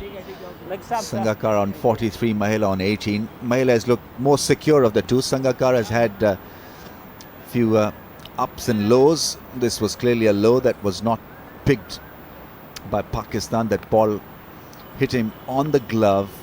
It was taken by Yunus Khan. And then this reverse flick from Mahela, showing good presence of mind. Otherwise it could have been a short case of played on. That's good cricket. And these singles can frustrate a bowler. 16 for 2. It's a very historic, picturesque cricket stadium, Sharjah. And making it more colourful is this partnership. Sangakkara, Mahela, two of the very best in the business. Once again, making sure that Sri Lanka look a settled batting unit. Wonderful contributors to their cause. Rahman will continue. He seems to be Misbah's favourite option, in fact. It's carefully played away by Sangakkara.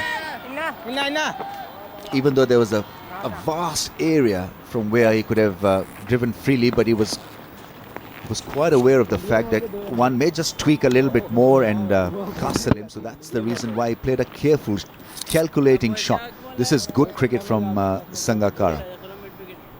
Getting to the pitch of the ball, smothering the spin, killing it on impact, and driving it away sensibly, securely. The majority of the squads representing the two sides weren't even born when this stadium started staging international cricket. Good delivery from Abdur Rahman. He's varying his pace and the flight, and always has looked like taking a wicket. That was in the early 80s, and since then 215 one-day internationals have been staged on this hallowed turf, which is a record for any cricket ground in the world. Come on. Abdur Rahman from a wider angle, and I think there was a bat as well. It avoided the grab of the short leg fielder. In fact, given as a leg by, so there was no bat on that occasion, but a lot of oohs and ahs from the close-in fielders. Just try to create him an impact on Mahela Jayawardene. This time it's a more positive drive. Once again, carefully manoeuvring that ball through that vacant cover area. Good batting by Sangakkara.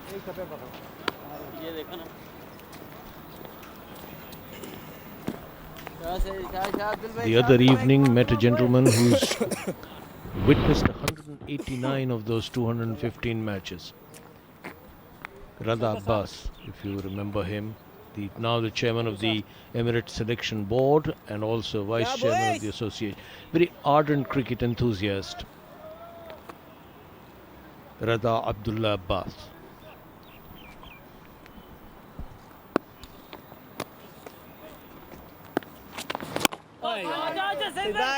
Running hard, Saeed Ajmal caught napping, and a single conceded.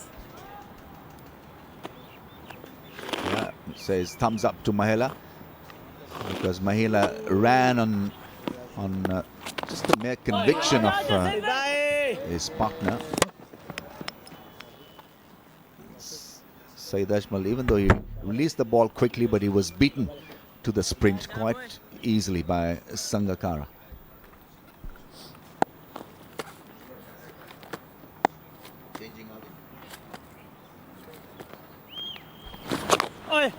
Sweep shot gets fielded by Junaid Khan. Lovely piece of fielding from Junaid. Clearly a lifter for the entire side. 121 for 2 after 50 overs. Session 1, 27 overs and 64. Session 2 has been laborious for Sri Lanka. Run rate 2.48. It has just improved a little compared to the first one. But this was a session that Sri Lanka was supposed to dominate. because two of the best run getters are at the crease, Sangakkara and Mahela. Sangakkara on 43, Mahela on 18. In fact, 48. Take up the commentary, Russell Anand and Bakar Yunus.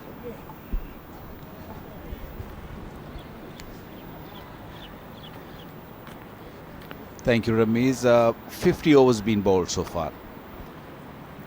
And Sri Lanka are sitting comfortable. Only 2 wickets gone down. Only 1 wicket went in this this session. That came very early when we started the first session.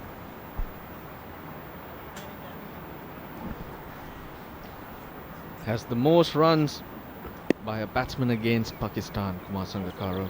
900s, 950s.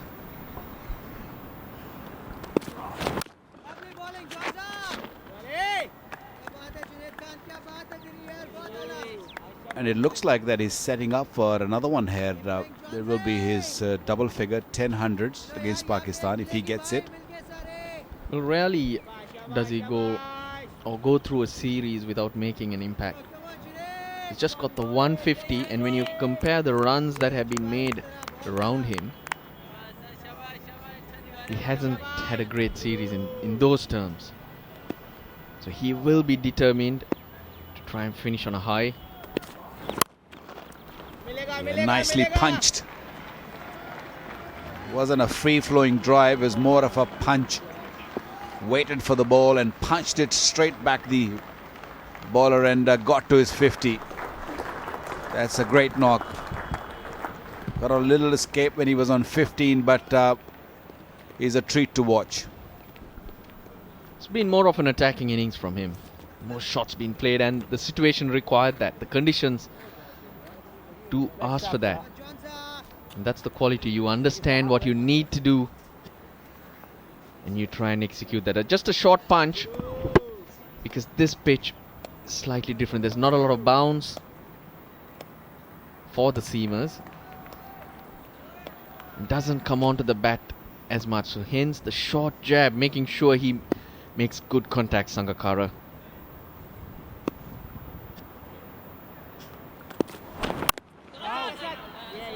That's the length to bowl at him, because he wants you to come at him as a fast bowler.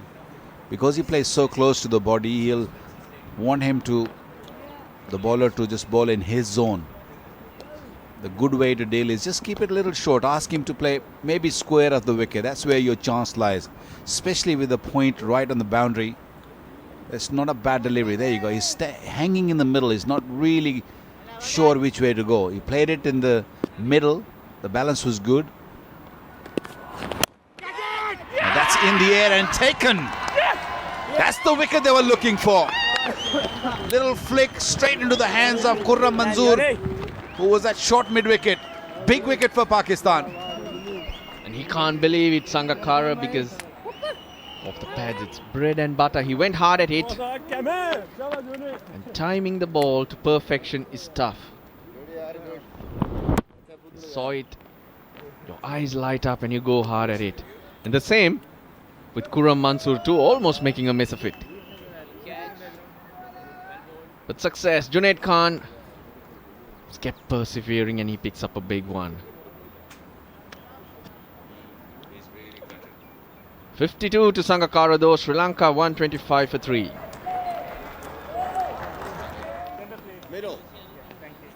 Dinesh Chandimal is the new man at the crease. Very young at this level, only 10 games.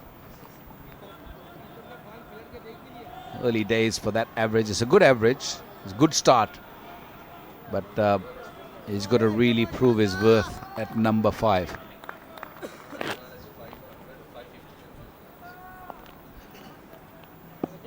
And he's out there because Sangakkara was caught mid-wicket by Khurram Manzoor. Good delivery, good bouncer, right at him. End of the over, 125 for 3. Junaid picking up Sangakkara just in the last over, caught by Khurram Manzoor for 52. The big wicket, the big fish. One of the big fish is back in the hut. Pakistan will feel that they have done a good job in this session, and if they can pick maybe another one, we've still got 20 odd minutes. Yeah, that's what I was thinking too. 20 minutes to tea. It's a moment. You've got a new batsman coming in. Javardhana still playing himself in. Kind of quietly hampered.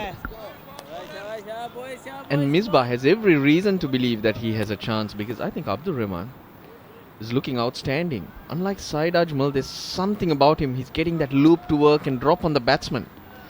Whereas Saeed Ajmal is not deceiving the batsman in the air. And for that to happen, you need a lot more body going in. Your timing needs to be right. And yeah, for the first time, I'm really thinking Ajmal must be tiring. Didn't want to think about it earlier. But when you see Rahman go and Ajmal go, you cannot think it. You cannot come up with any other reason. Nicely played. Playing it with the spin. That's a quality shot for you. Yeah, it was ball a lot slower. He was inviting for him to either come down the track or look to play that drive, but he's smart. He's very smart. He just used his feet, just weight shifted into the shot, opened the blade and played it over that extra cover. Good effort there by Asad Shafiq in the deep, but it was just a bit too much for him.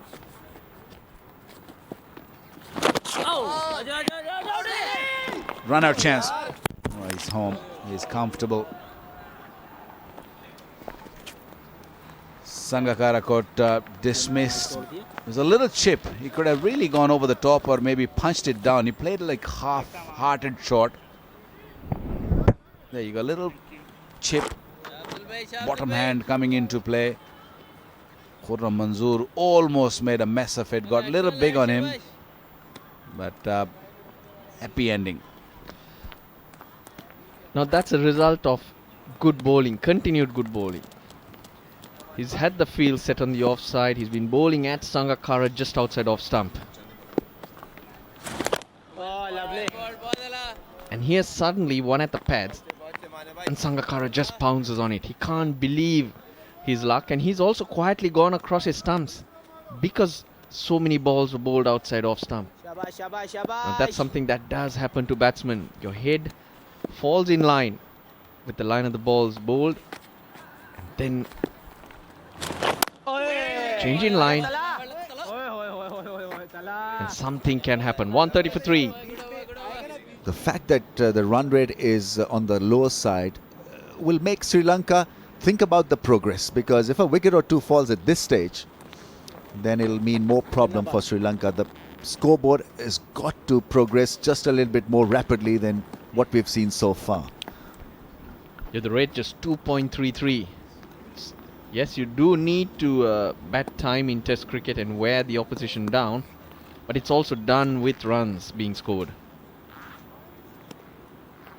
With the spinners in the game, there is some turn for it. Abdul Rahman looking so threatening. A new batsman will always struggle to come into the game. Now it's spin twins from both ends. Ajmal in his third spell.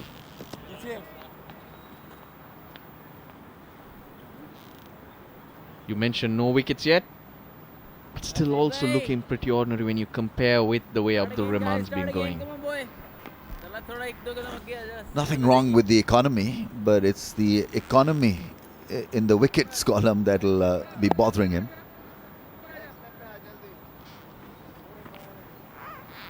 He's been given a ball straight away after tea break. Mahela now is the key wicket for Pakistan because he plays spin very well. It's a short ball that is played away with his wrist. Khurram Manzoor holds it in. 2 runs to Mahela. He opens his account after the tea break. There's a little bit of spin for Saeed Ajmal on that occasion. That ball gripped and bounced. So even though he gave away runs and even though it was a short ball, he'd be encouraged by this. Yeah, much quicker too. And just before tea, we did see signs of it crumbling just a wee bit. and in line with the stump. So Bye, boy. if that doesn't encourage side Ajmal, nothing would. Come on, lad. Come on, guys. Shabash, shabash.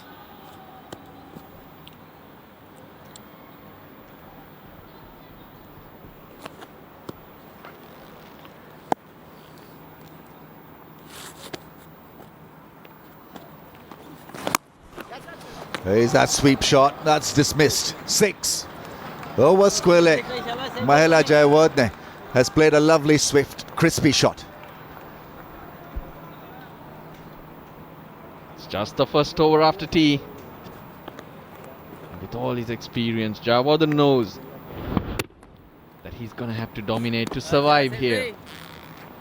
First couple of balls turned sharply. There's a long on and the deep square leg in place. Like the way he moved towards the offside to get in line with Line se. the ball and hitting it over square leg for a massive 6. It was really well crafted by Mahela. Nah, yeah, And to a अच्छा same ball. similar line, he Shabash, presents shabash, a shabash, Saeed bhai. broad bat. It's going to be tough to work it around. That's why now and again you need to play shots like this. See how he exposed the stumps, went across towards the offside to plant his front foot to the pitch and whack over square leg.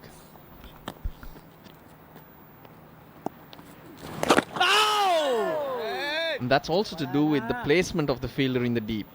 If he gets outside the line, he can hit it slightly finer. It's just the last ball. Extra bounce. So those fielders around the bat will always be in the game. Yes, Saeed bhai. 141 for the loss of 3 Sri Lanka. 275 dots in this knock from Sri Lanka. Every now and then they've produced a big over or two, but nothing on consistent basis.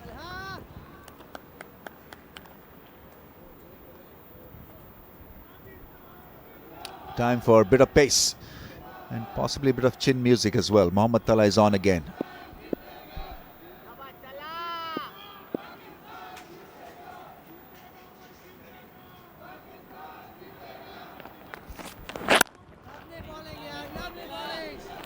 Still to get off the mark.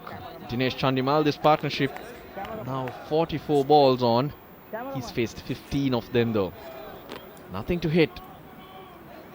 It's Pakistan bowling wicket to wicket.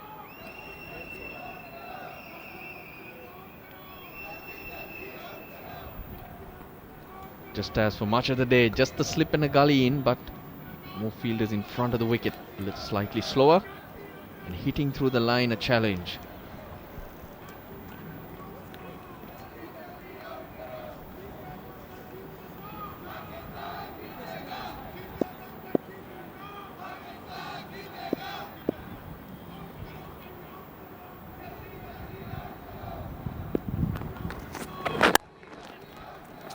He's off the mark on the 16th ball of the innings.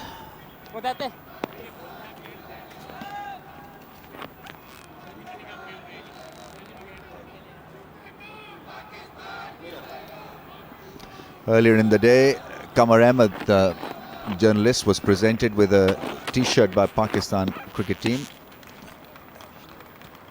and a trophy. This is his 400th game as a journalist, as someone who's covered the game extensively. His name will be remembered, is remembered by one and all. Now waiting.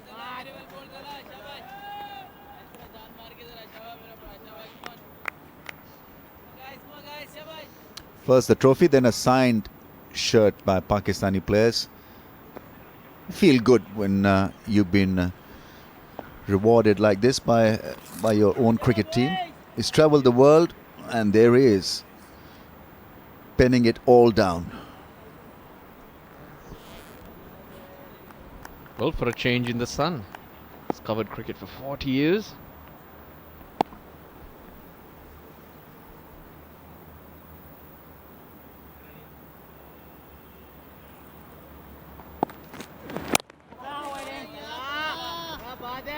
He's been good.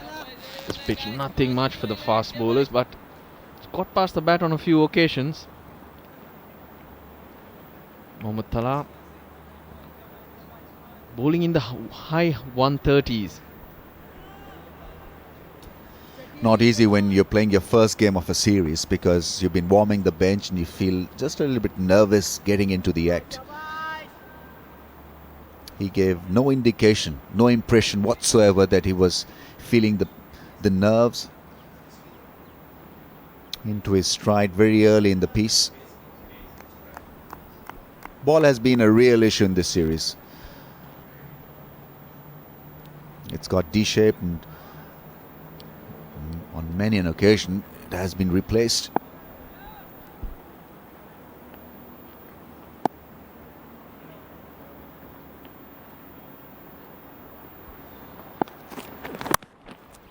He plays that so well, in complete control of that cut shot. Just a pat, getting it past the man at gully. What a sweetly timed boundary he gets.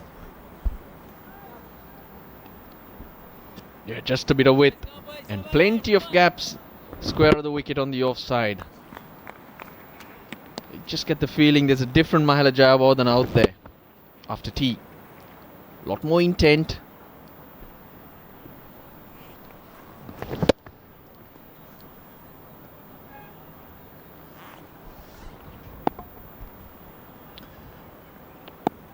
Played the field, in fact, Mahela. There's no one patrolling the field. Once it got past gully, it went to the fence, and another one, just like the other one. 150 comes up for Sri Lanka. Mahela very classy, 2 boundaries of 2 balls. 150 for 3. A number of school kids have come and watched today's play. And they've made a lot of noise as well.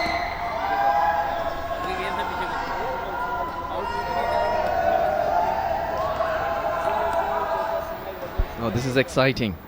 There's a bit of turn and bounce, reverse swing from the other end.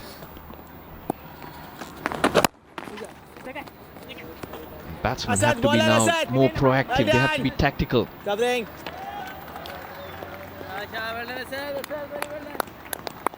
So we're going to see a good battle now. Well, we do know what Jayawardene is capable of. Now even Chandimal will have to be proactive. Still to play himself in, taking his time.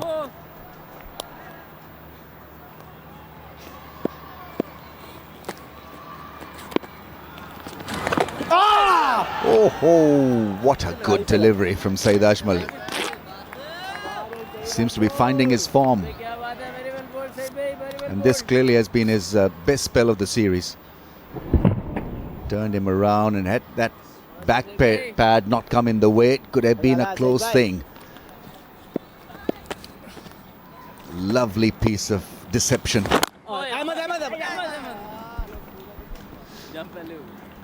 Oh, how dearly he wanted Chandimal to be still on strike. That's why he ran after that shot that was played by Chandimal. It straightened from that off-stump angle, and Chandimal was groping in the dark. Didn't know which way the ball was spinning. Beautiful piece of bowling, in fact. Good camera work too. That was real nice to see.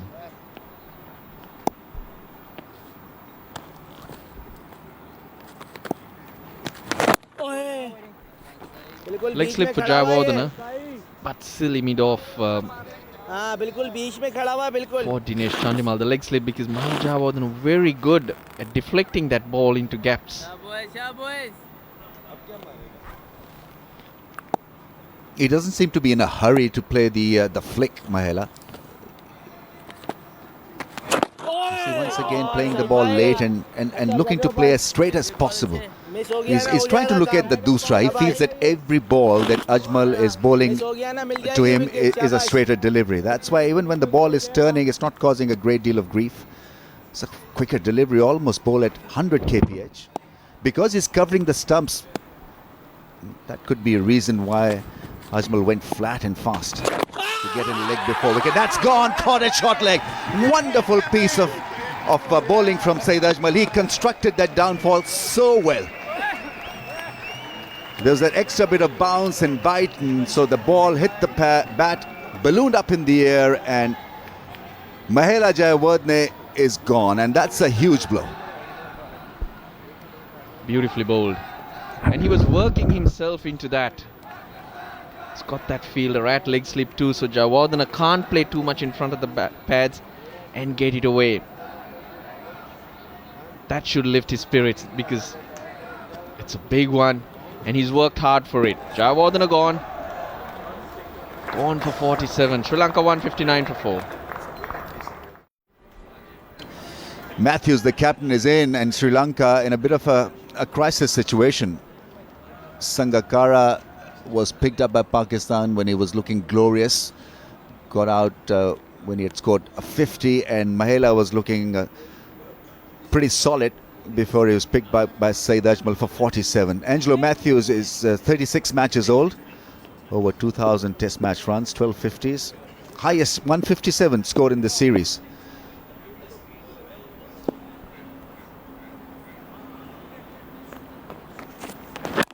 It's a good delivery. So this combination working well for Misbah, Talha and Saeed Ajmal. Saeed Ajmal, well, constructed the deconstruction of Mahela brilliantly, because he was making him play for that straighter ball from outside the off stump, and suddenly this one tweaked, and Mahela beaten by the length and extra bit of bounce, doing him in. Wonderful piece of bowling from Saeed Ajmal. I think he's back. He's definitely back. This spell has been his best of the series.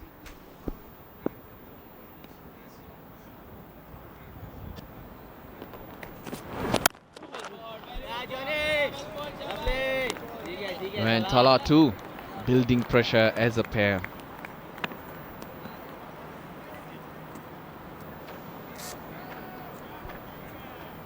Ajmal to Jayawardene. Well, he's been on that good length area, getting extra bounce.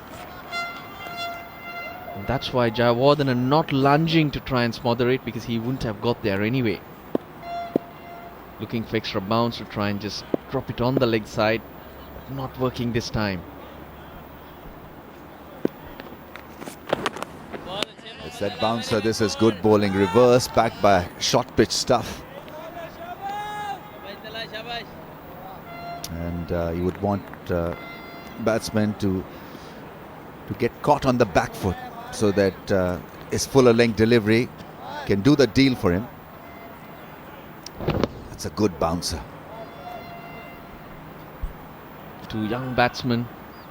Angelo Matthews still to face the delivery. Chandimal's just got 4 runs. Back-to-back wickets will put Pakistan right on top here.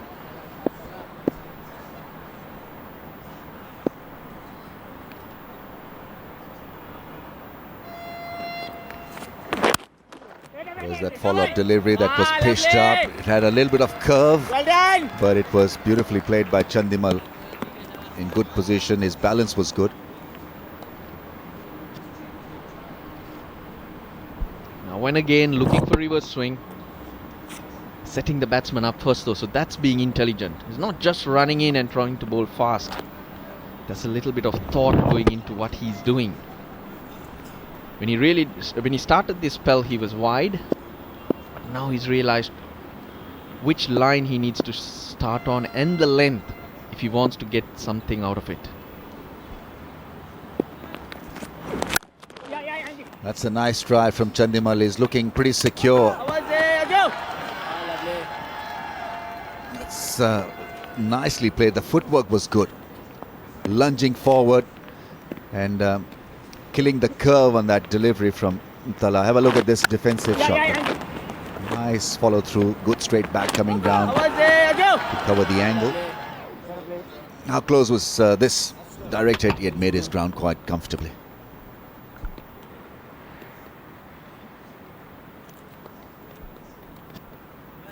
And you would expect reverse swing here in Sharjah, because look at the square, it's very rough. But a little bit of work needs to be done to keep the shine on the other side. A lot of rough pitches, hardly any grass in that square area.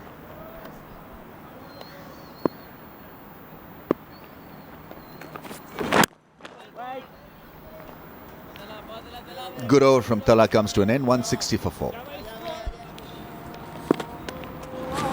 बस सईद भाई Saeed जरा इसको यहीं पे जरा Saeed Ajmal भाई started to find his feet. Saeed भाई जरा यहीं पे लगे रहे इसको जरा He looked शाबाश pretty ordinary in the last couple of games. I guess the wicket helps. If you pick up a wicket, it always helps. But he's getting the length right also. Not really, still not getting much of a spin. चलो Asad Over the top. Is it gone over the top? The man coming under it. He got it. That's Asad Shafiq. Ran back and took it brilliantly. That was Dusra from Saeed Ajmal. Couldn't control the stroke. And the rest was done by Asad Shafiq. Yes, he did misread the Dusra, sort of looking to go over the mid-on, who was standing slightly in front. Sort of misread it completely. The ball spun a bit and it went very, very high in the air, giving the fielder enough time to get under it. See, I think he's quickly realized that he's got the wrong option, and a very good catch in the end, and a big wicket. You could see Ajmal, he's delighted because sort of he worked on something and it has paid off. And Pakistan certainly in the game now. Dinesh Chandimal goes for 11, 166 for 5. Come on, laser, Saeed bhai. The new batsman comes in, Prasanna Jayawardene. Played quite nicely in the first game. Saved the game for the Sri Lankans. Saeed bhai, come on, Saeed bhai, shabash. 55 games, highest of 154. That was 2009.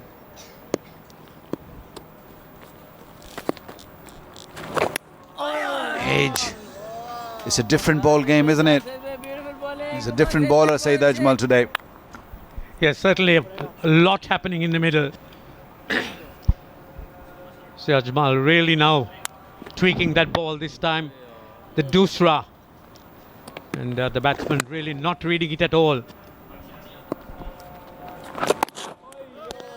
बस सईद भाई बिल्कुल बीच में खड़ा हुआ बस शाबाश, Saeed bhai. Miss होगा ना हो जाएगा काम इसको बस यहाँ से जगह नहीं छोड़नी है Saeed bhai, come on, Saeed bhai, shabash. वो बीच में किए जाओ बस बीच में किए जाओ Could not understand बिल्कुल what सामने खड़ा हुआ है। Chandimal was thinking when he played that stroke. ओए They just lost Mahela Jayawardene. I think they needed someone to be out there and build up a partnership, and came down the track. It was Dusra. I don't think he read it. Not at all. Not much of a spin. A little bit the ball spinning away from the bat, and look at that catch. Ran back as a Shafiq. O yes बहुत अला, Saeed bhai, good over. Good catch taken at the end. 166 for 5. 166 for 5. Pakistan right back in this game. It was a slow going to begin with from the Sri Lankans, and Pakistan was looking for wickets. And Ajmal comes to a party and picking up 2 wickets, quick wickets. बहुत अला, Tala, बहुत Yes, अला. considering that this is the first day of a test match, all credit to the Pakistanis. They've been frugal. They've not been giving any runs away, and sort of creating a lot of frustration in the Sri Lankans. And with the fall of wickets, Sri Lanka's situation keeps on getting bad. 5 down now for 166, and virtually the cream of the top order is gone. Of course, the captain Angelo Matthews is around together with Prasanna Jayawardene, and this pair would have a lot of responsibility. See Jayawardene standing out of his crease, looking to try and negate whatever reverse swing that Tala has produced.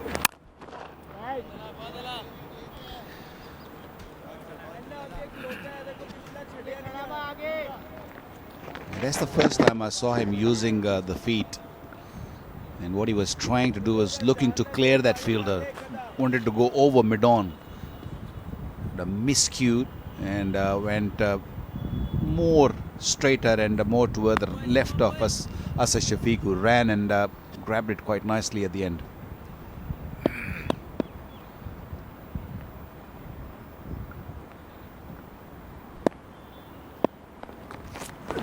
Oh, yeah, this is fun. yeah That was quick. जैसे दला Sri Lanka would want to get as many runs as possible today, because this pitch could tend to play tricks as it goes on. Again, the batsman also focused very much on defense now. So Pakistan could in fact exert as much pressure as they would wish to.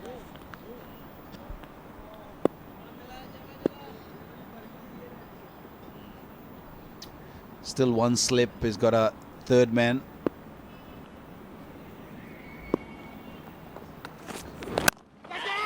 Oh, he's dropped it. That one was chipped back. And Talha was in his follow through. Couldn't grab that one. It was coming pretty quick for his liking. Yes, I think he was running hard through his follow through, and it was hit firmly. So he probably was expecting it, but it came in hard at his face, so he had to take evasive action.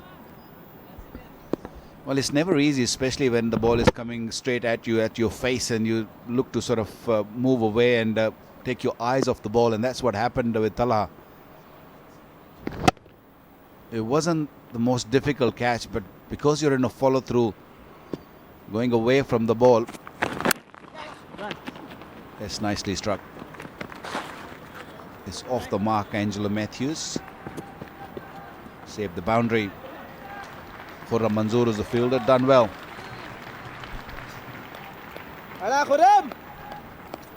It's, I think, a good balance of aggression and positive play as against defense alone is probably necessary from the Sri Lankan batting now, because they have been losing wickets regularly. Their plan of sort of taking time, biding time, being patient, wearing the bowlers down, don't seem to be paying, because the Pakistanis keep on coming at you.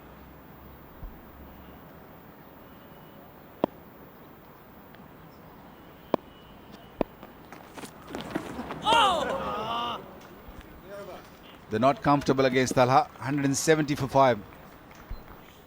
Bowling change from the pavilion end. Mohammad Talha is being removed, is being taken away from the attack. Junaid comes back.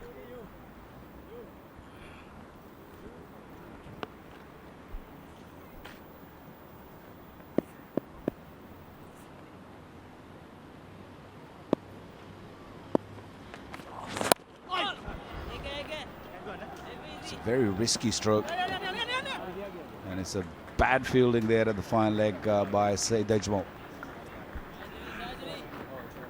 Yes, Ajmal was very cross with himself that he couldn't really stop it, because all these runs would matter when you are in a situation like this.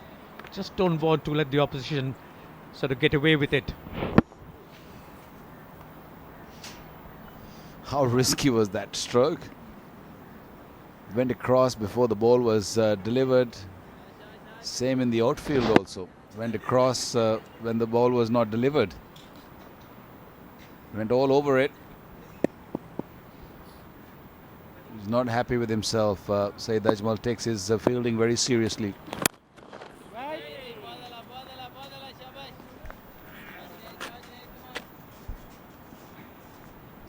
He has bowled well today, and he's been really the tormentor in this innings. After tea, many close misses. Certainly had the Sri Lankans guessing with those balls turning around, and that was a big wicket, the wicket of Jayawardena. And then it was quickly followed by Chandimal, who misread him completely and well taken in the deep. Edged. Didn't carry. Just died at him. Sarfraz looked to dive in front of him, but I don't think he carried. It's a good delivery. There was some sound though. It did carry. Yes, it is that kind of pitch where you have to maintain your concentration right throughout. Just two shots, good ones earlier on, is not going to sort of make it certain that the next would be the same. Jayawardena has looked good, but he has to be watchful right throughout.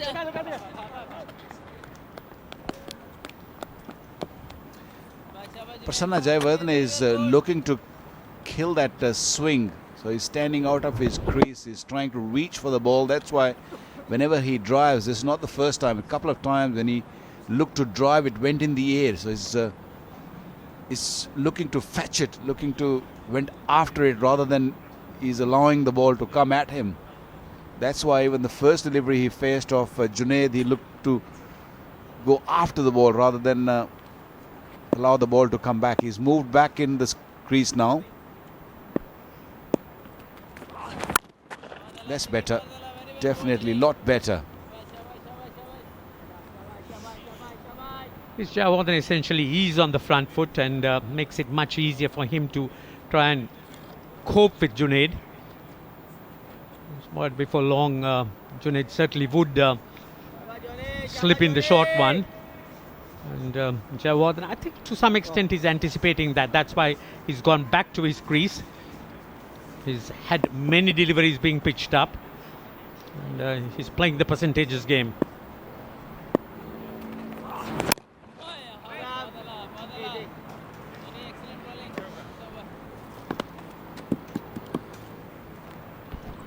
One 7-6 for 5.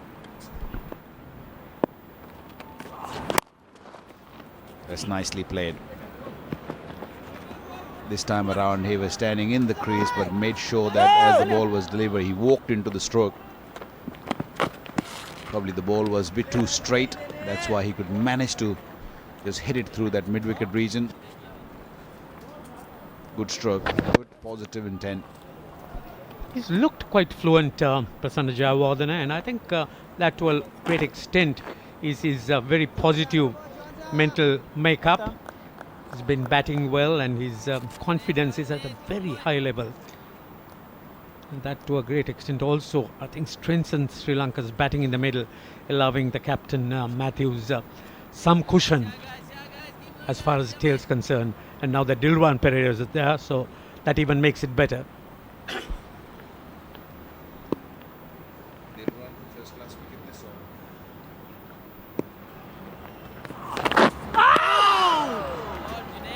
Reversing. That one just went away from the bat. Angelo Matthews almost nicked it, had a feel of it. Lucky that it just didn't get the edge. Excellent delivery. So although the batting has been comfortable, there have been some genuine beauties in between, and these intermittent deliveries certainly has created an awful lot of doubt, just cutting it away.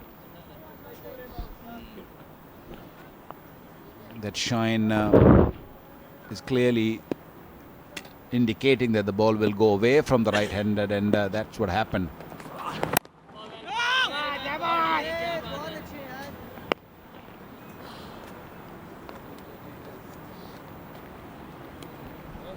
There's a lot of thinking going on in the middle. The batsman looking to try and negate Junaid. So that last delivery, Matthews just looking to use his feet, get closer.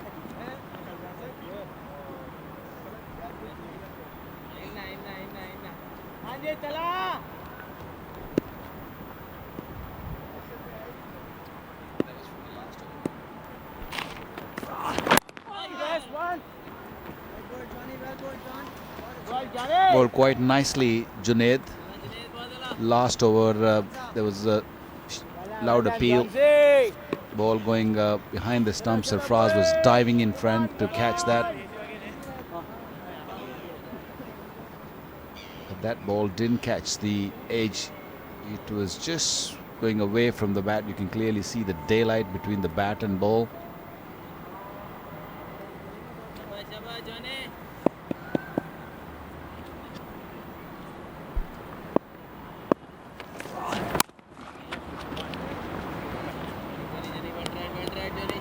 I've seen people struggling against the shorter ball. They've not really controlled it that well. I think when you bang it in, it's a little bit inconsistent when you talk about the bounce. It's not really coming that nicely.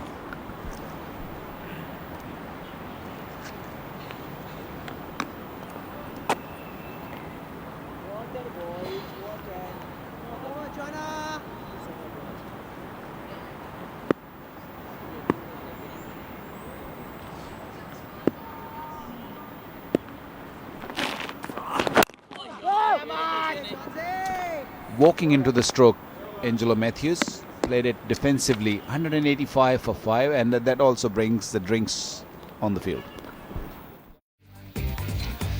Pakistan have performed creditably with the ball in this test match. Day one has belonged to the bowlers, and that to Ajmal and company. Sri Lanka have lost 5 wickets and lost a bit away as well. Junaid a wicket, Tala has got a wicket as well. Ajmal 2 for 51, back to his best, and Rahman 1 for 36.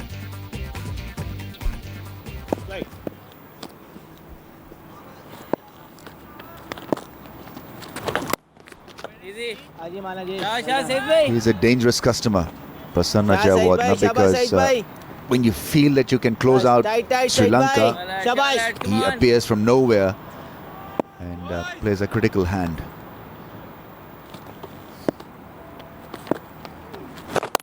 Can't just expect that he'll falter and give his wicket away, because he's not the type. He puts a price tag on his wicket, and is a good technique to fall back on. That tag is pretty high, the price. ये बहुत अला सईद भाई, very well bowled. और अंदर Yeah, इसको even लाओ though- जरा बीच में लाओ उसको शाबाश. It's बहुत अच्छे सईद भाई, बहुत अच्छे सईद भाई. ये जाओ Dubai सईद भाई, shopping यहीं पे लगे festival रहो that is बस. taking place in Dubai still puts a high price tag on his wicket. Well, he has been in such situations before. Appeal, बल्ला लग गया. no movement from the umpire. Prasanna Jayawardena almost has 2,000 runs in Test cricket, 11 short of that figure, that mark, ये देखो सईद भाई, ये and देखो over जरा. 100 dismissals behind the stumps, second only to ये देखो सईद Sangakkara. भाई. ये If he जगह नहीं achieves छोड़नी है. those 2,000 runs, another 11. बहुत अला सईद भाई, very well bowled सईद भाई.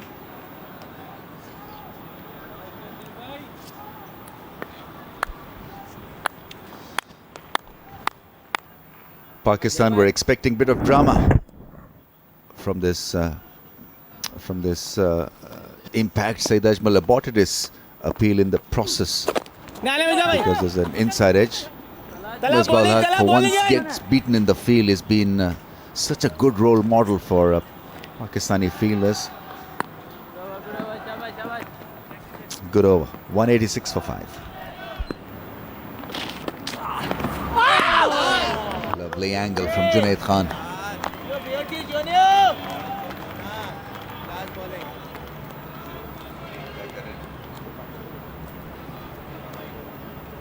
Over the wicket, round the wicket, Junaid Khan, and comes across as a complete natural. Standing out of the crease, and really had no idea where this was going.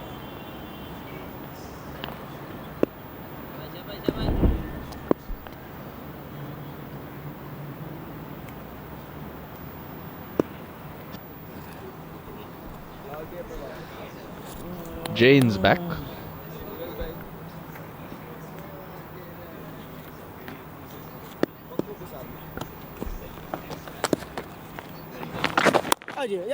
Lot slower, lot more air in that last delivery from Saeed Ajmal. A sign that he's come into the game. Up to now, we've been seeing him just firing it in. The moment he gives it a lot more air, he's getting it to bounce more too.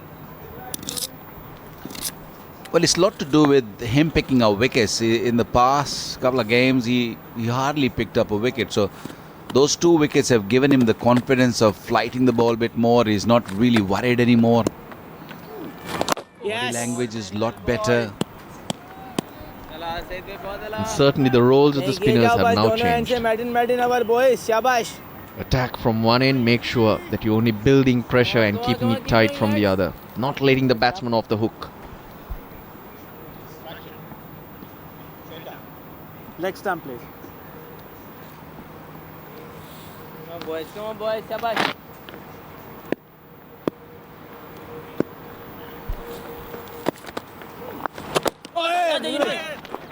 It was a dusra. It's well done by Yunus. Well done. Great fitness shown by Yunus. Almost certain 2 runs. Made the batsman think twice before they ran for the second one. Look at the approach, look at the slide. Everything good about it.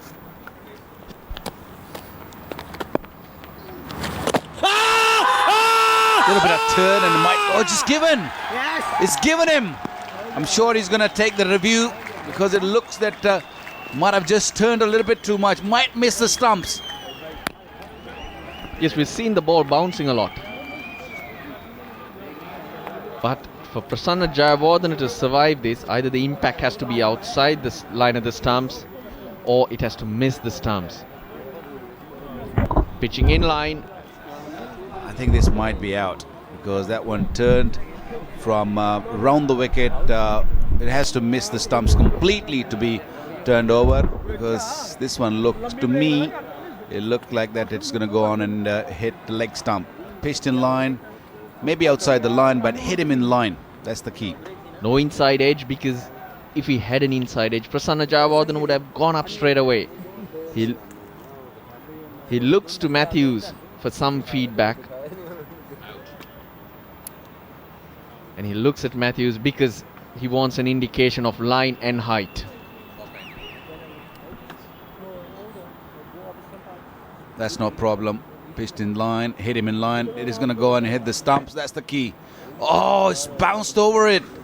I can't believe that. It looked plumb to me, but look at the bounce. Well, that's the type of bounce he's been getting it when he's been giving that ball air.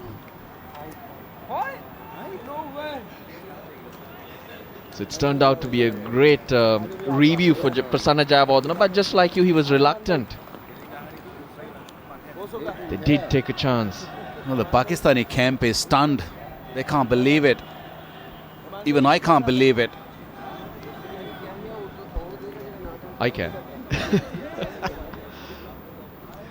I mean, it hit him under the knee roll. You got to understand that. And it's spinning back in. And if you're telling me that it's going to go over the stumps by this much, there's something wrong somewhere.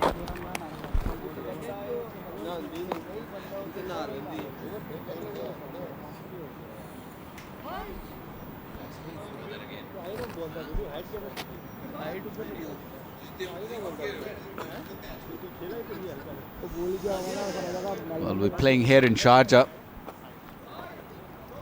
Watch that.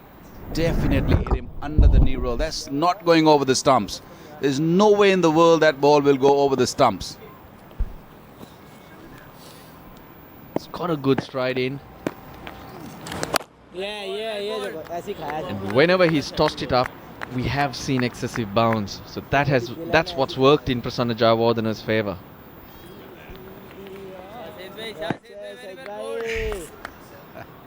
Okay, fair enough.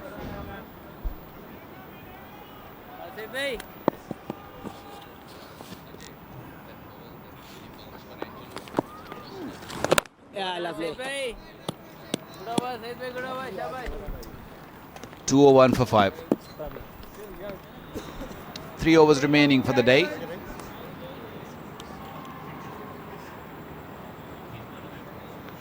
And Misbah ul Haq has asked for the new ball. I think it's the right move. That way Mohammad Talha will be looking to bowl 2 overs, and I guess Junaid might bowl 1, or maybe Abdur Rahman might bowl 1. Not sure, but yeah, it's a good move.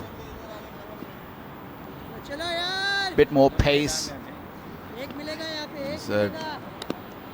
This time of the evening, it's very dodgy. The batsman is looking to survive. Will be very reluctant to play at the ball. So key that Mohammad Talha will make him play. 2 slips comes in and has taken a point fielder, or should I say the backward point, right on the boundary. He's got a gully in. Cover, mid off, mid on. And a man at a hook. they stop moving because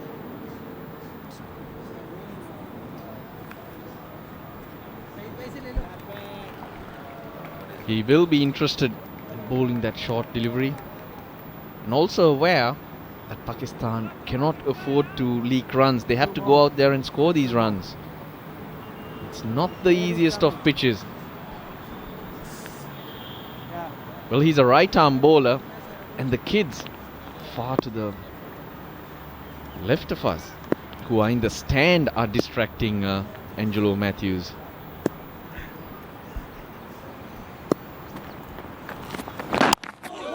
Good start, very good start. Attack the stumps. क्या बात है गला हुआ है गला Looks to bowl that outswingers.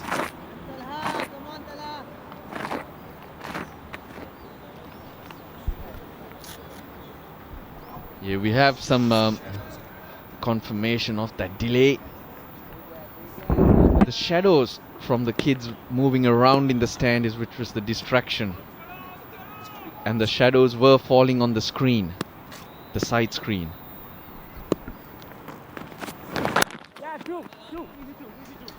Two is the call, and I think he'll get it. Very comfortable at the end.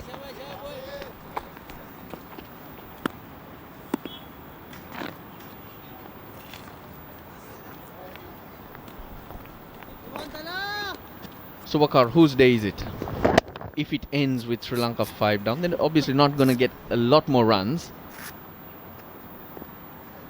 Would Pakistan take it? I think they will both feel good. I mean, I don't think even Sri Lanka will feel that bad. I mean, 5 wickets in hand, they'll feel that they'll come back tomorrow morning and make up. And Pakistan will feel that it's their day picking up 5 wickets on a very flat pitch. That's a lovely stroke. Just punched at it. New ball's going to race to the boundary, and that's what happened. Yeah, hitting safely through the line hasn't really worked for the batsman, but these jabs have. You set yourself up and just punch it. It takes it away, but that again is a risk because we saw Sangakkara try to do that and got through it a little early, ended up chipping on the onside. But those free-flowing drives just don't seem an option on this pitch.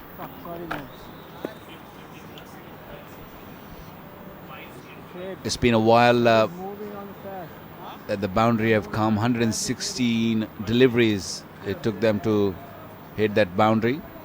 He's having the same issues. People walking around in the stands, and that shadow you can see on the left of your picture, the shadows coming on the screen. It's distracting Angelo Matthews.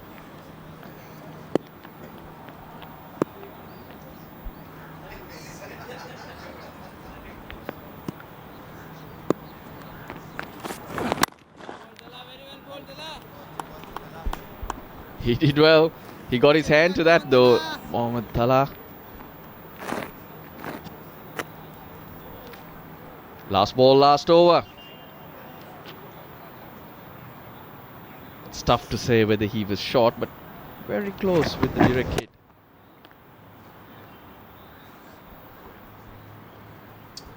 Yeah, not the best of the effort from Khurram Manzoor.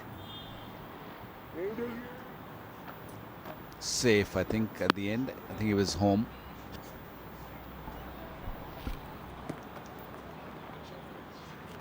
There we go. Those are the shadows that are distracting Angelo Matthews, even though the people moving are quite a distance away.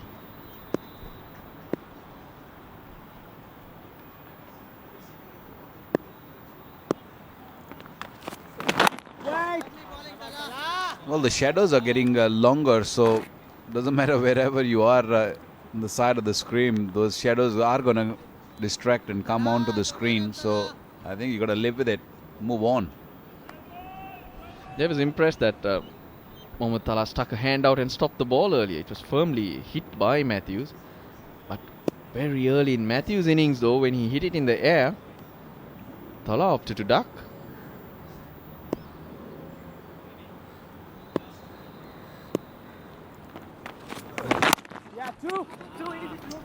Two more.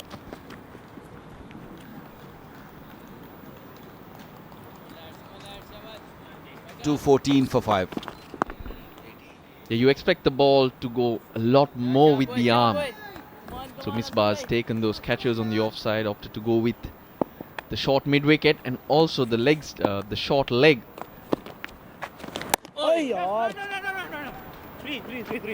Yeah, using the pace. Cleverly played by Prasanna Jayawardene and useful runs. Gets to 2,000 runs. That's an achievement for this man. 2003.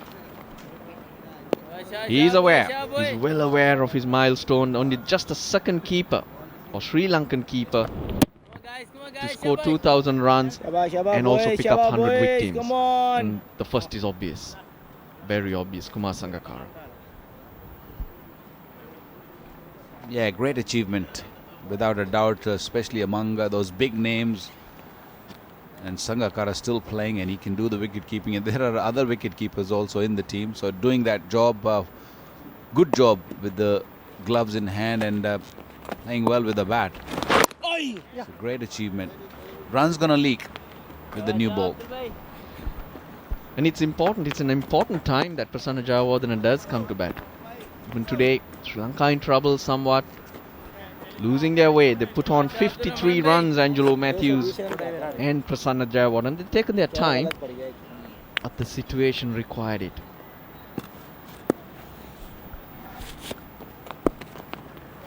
That one stuck in front, is it? Or is it not? He wants to go up straight away, Rahman, but to me, that's sliding down leg side. I don't think it did turn down the line. Pitching in line.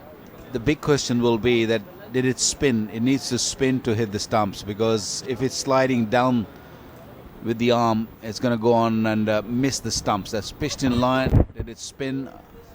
It does straighten just a wee bit, but clipping will not do it for Rahman because it's been given not out.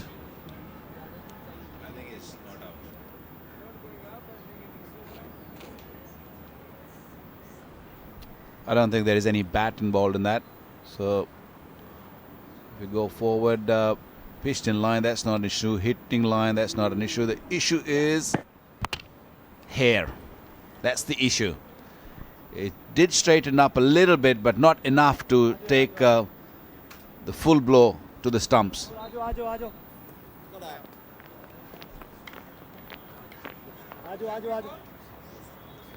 Yep, he was convinced that was hitting. But then again, top of the stump too, Waqar hits Angelo Matthews low on the pad.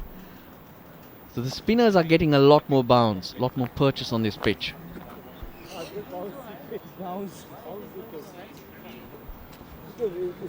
Pakistan did lose the review in the first 80 overs in the very beginning, and they're losing it once more here.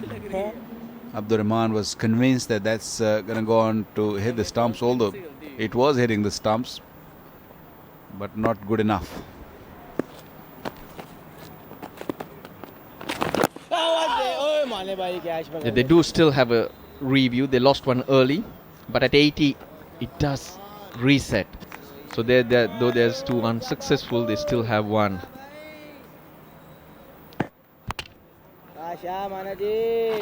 Just not enough. That benefit of the doubt, taking it away from the bowler.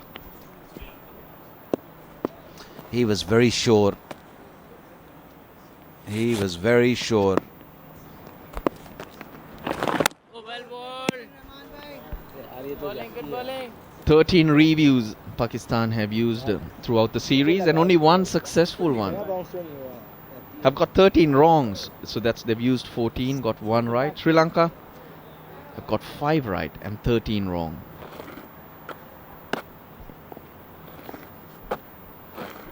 But that would include lots of on-field calls, which could have gone either way. The rubber the green, you could say.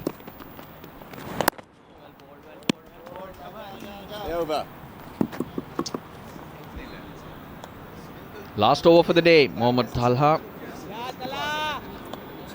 with the responsibility. He's been good. He's been impressive. And he's been brisk as well, Waqar. Seeing him bowl here and generating some pace on a pitch that looks on the slow side.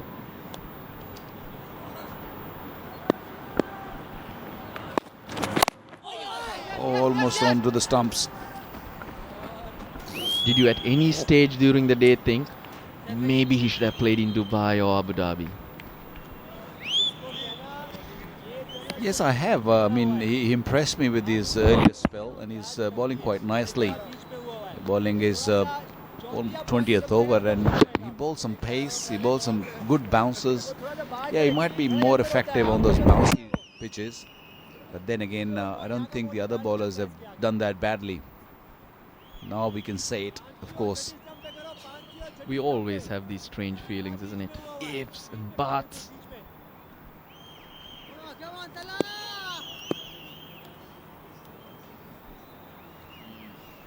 Yeah, had one chance, Angelo Matthews, earlier. Very early in his innings.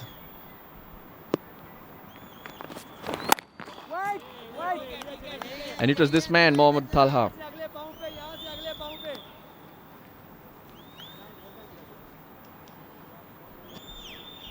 Again, punching hard to find his timing.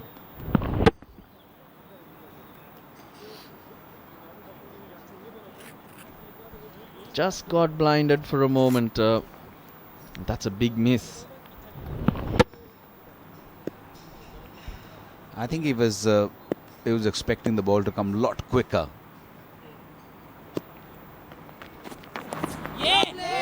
Uncomfortable height, right? He's on the way down. He's just delivered. And it's somewhat right at your face.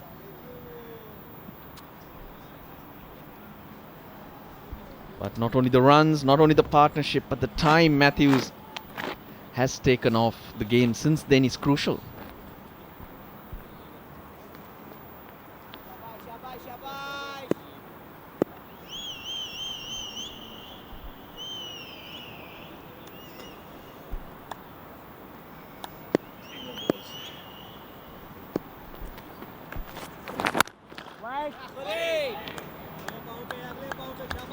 Well, Angelo Matthews feeling a lot more comfortable against the newish ball than he was against the older ball. He's looking to stroke it away. He's looking to play his shots. Earlier, when the ball was older against the spinners, he was more on a defensive side.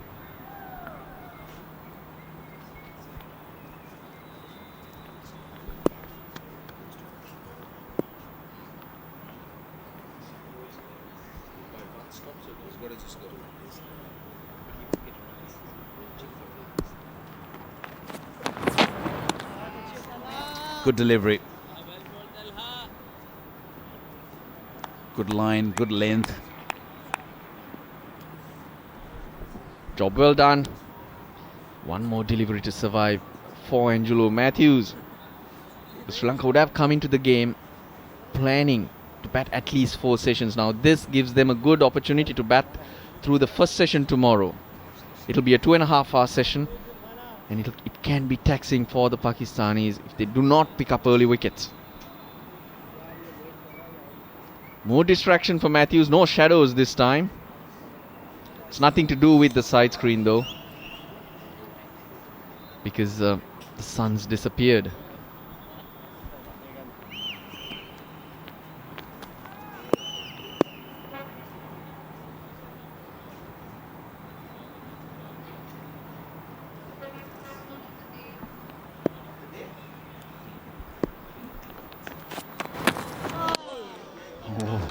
What a delivery, the last one of the day. Take that. Probably the quickest of the day in the 140s. That went through. That went through really quick. Well, I'm reminded that Wakar Bhai that he did bowl at 1:45 early in the morning. Yeah, he did, but it was a good one to end the day. So at stumps, 220 for 5 and 90 overs being bowled. Angelo Matthews is on 24, very slow going for him. Prasanna Jayawardene on 28, and they'll feel that they've done a good job. They didn't lose too many wickets, but not many runs also been not scored. So Pakistan will feel that they have done a good job too. So it will be a very even day, I would say. that both teams will think or feel that they can come back tomorrow morning and do the job. And this man, Abdur Rahman, was superb today. He was very conservative, bowled nice tight line and length, and controlled the damage and pick up a wicket also. He's got his work cut out. Though today he needs things to work quickly tomorrow. Not too much time going out. Every batsman getting a start, all into double figures. But this partnership, very crucial. Matthews and Jayawardene are still together. It's the second new ball in the hands of the Pakistani bowlers. So that's a positive for Sri Lanka. 4 bowlers being used. Very impressive. Mohammad Talha bowled 20 overs, picked up a wicket. Bowled with fire, with pace. Ajmal picking up 2 wickets. He needed that. He needed some sort of a lift, and he got those 2 wickets. Abdur Rahman, very conservative, very tight line and length, controlled bowling. So overall, I think Pakistani will feel that they've done well with the ball in hand. So we've had an exciting day's cricket here. More coming up tomorrow, starting at 10 AM local time. Pakistan versus Sri Lanka. Looking forward to seeing you then. It's good night from Sharjah.